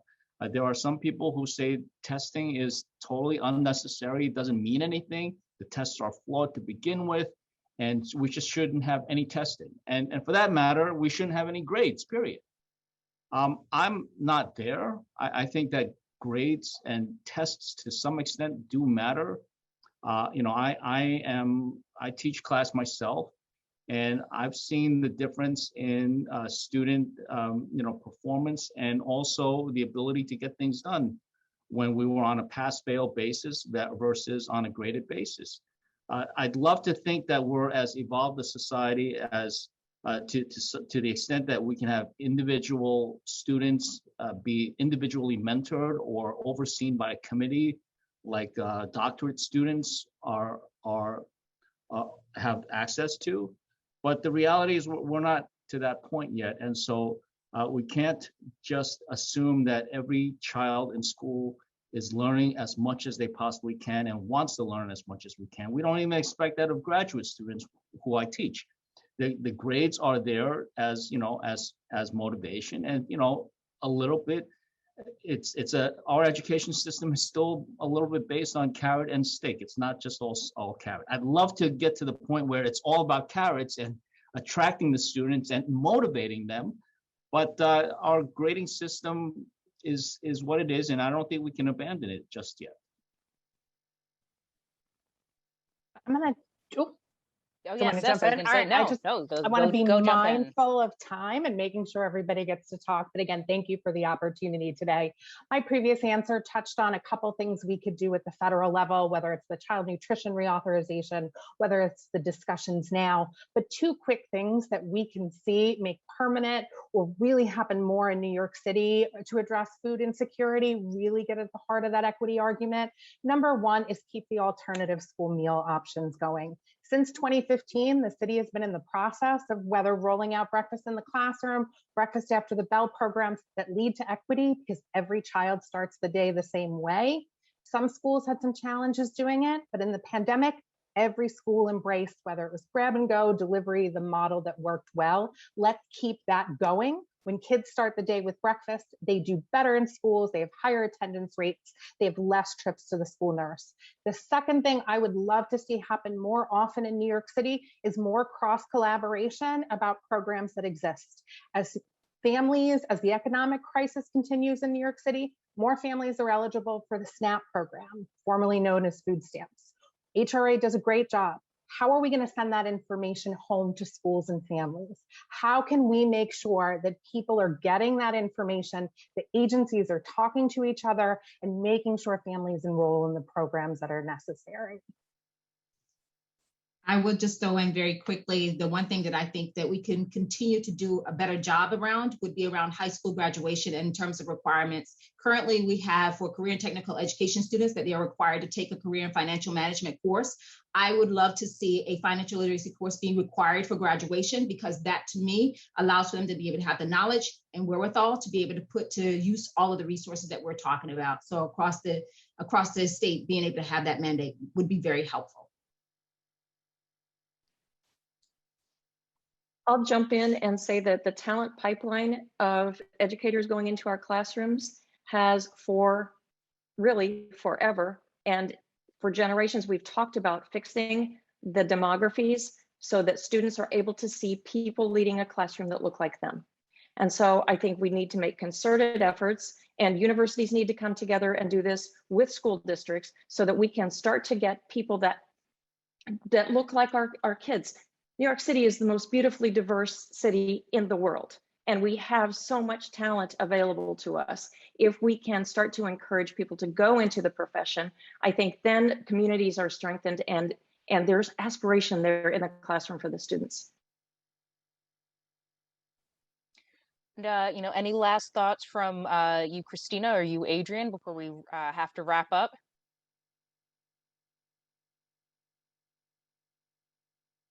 If you don't, we will wrap up. But Adrian, I see you have unmuted. Yeah, I just would, I guess, since you're opening the floor to things that we would like to see, or certainly things that we thought helped to reduce disparities, just like once again say how important I think it's been for how important it's been for us to pivot in this moment and sort of double down on our commitment to technology. And so, among the many things that New York City has done, and which I'm incredibly proud of, is that for the first time ever, every student in New York City has an electronic device, either an iPad. We distributed over 500,000 iPads, internet-enabled iPads to students. Schools themselves distributed about 175,000 tablets and Chromebooks and laptops to students during this pandemic. And we've made a guarantee going forward that if you're a student in a New York City public school, you will have an electronic device going forward, which I think goes a long way to bridging that digital divide.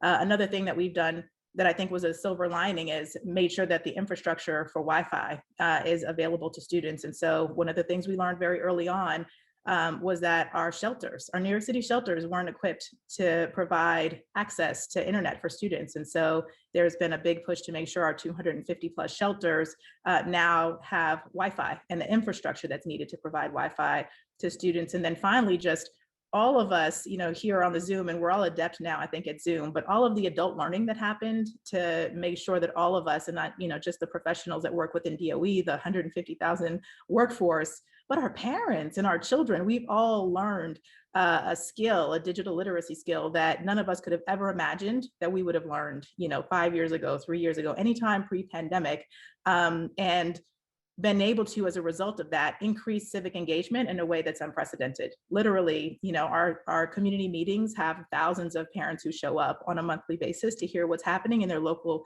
district communities, in those citywide and community education council meetings.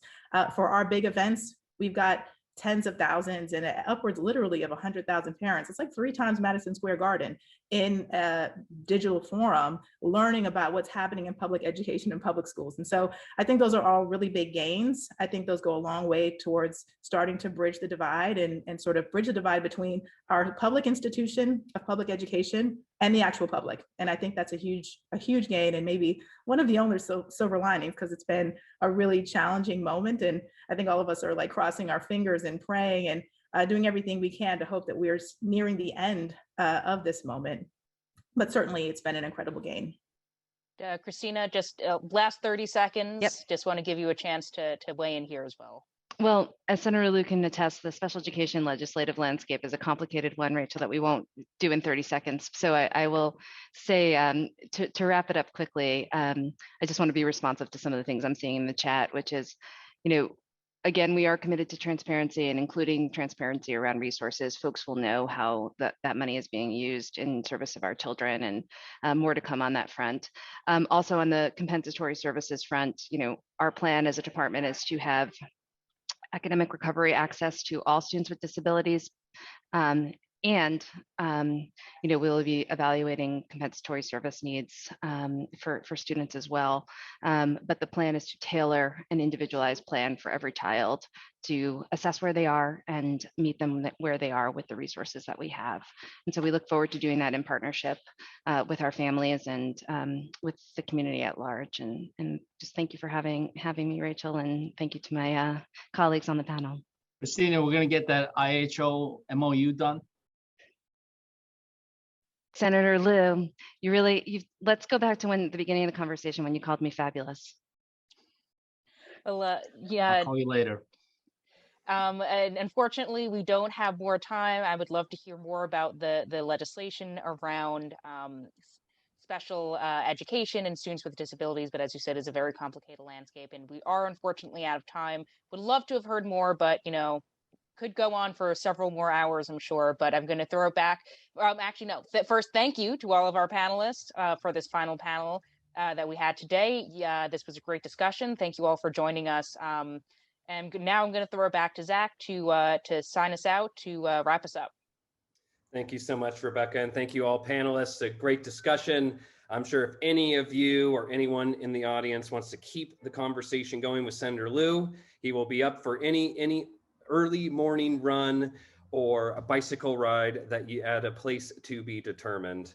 He's as game as any member of the state legislature for sure. So that ends it. The third, one might say, the greatest discussion of the whole day, but they were all great in their own ways. Thank you so much to your panelists. Obviously, we couldn't do it without you. And thank you, Rebecca, for quarterbacking this great discussion. And thank you to all of our great sponsors. We just can't do these events without you. Thank you, T-Mobile, Berkeley College, CDW, Center for Educational Innovation, Houghton, Mifflin, Harcourt, NAF, No Kid Hungry in New York, Playwell LLC, Western Governors University, and the UFT. I say it so quickly, not for time, but because it's just so much fun.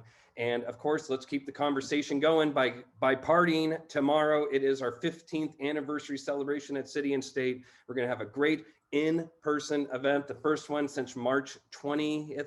March 2020, I should say. It's going to be great. 6:30 at the Midtown Terrace and Lofts in Manhattan. Tickets are $75, not free like all of our events, but well worth it. Senator Schumer will be our keynote speaker. I think we've all heard of him. And of course, a great group of state lawmakers. Might even see Senator Lieu there tomorrow if we're lucky.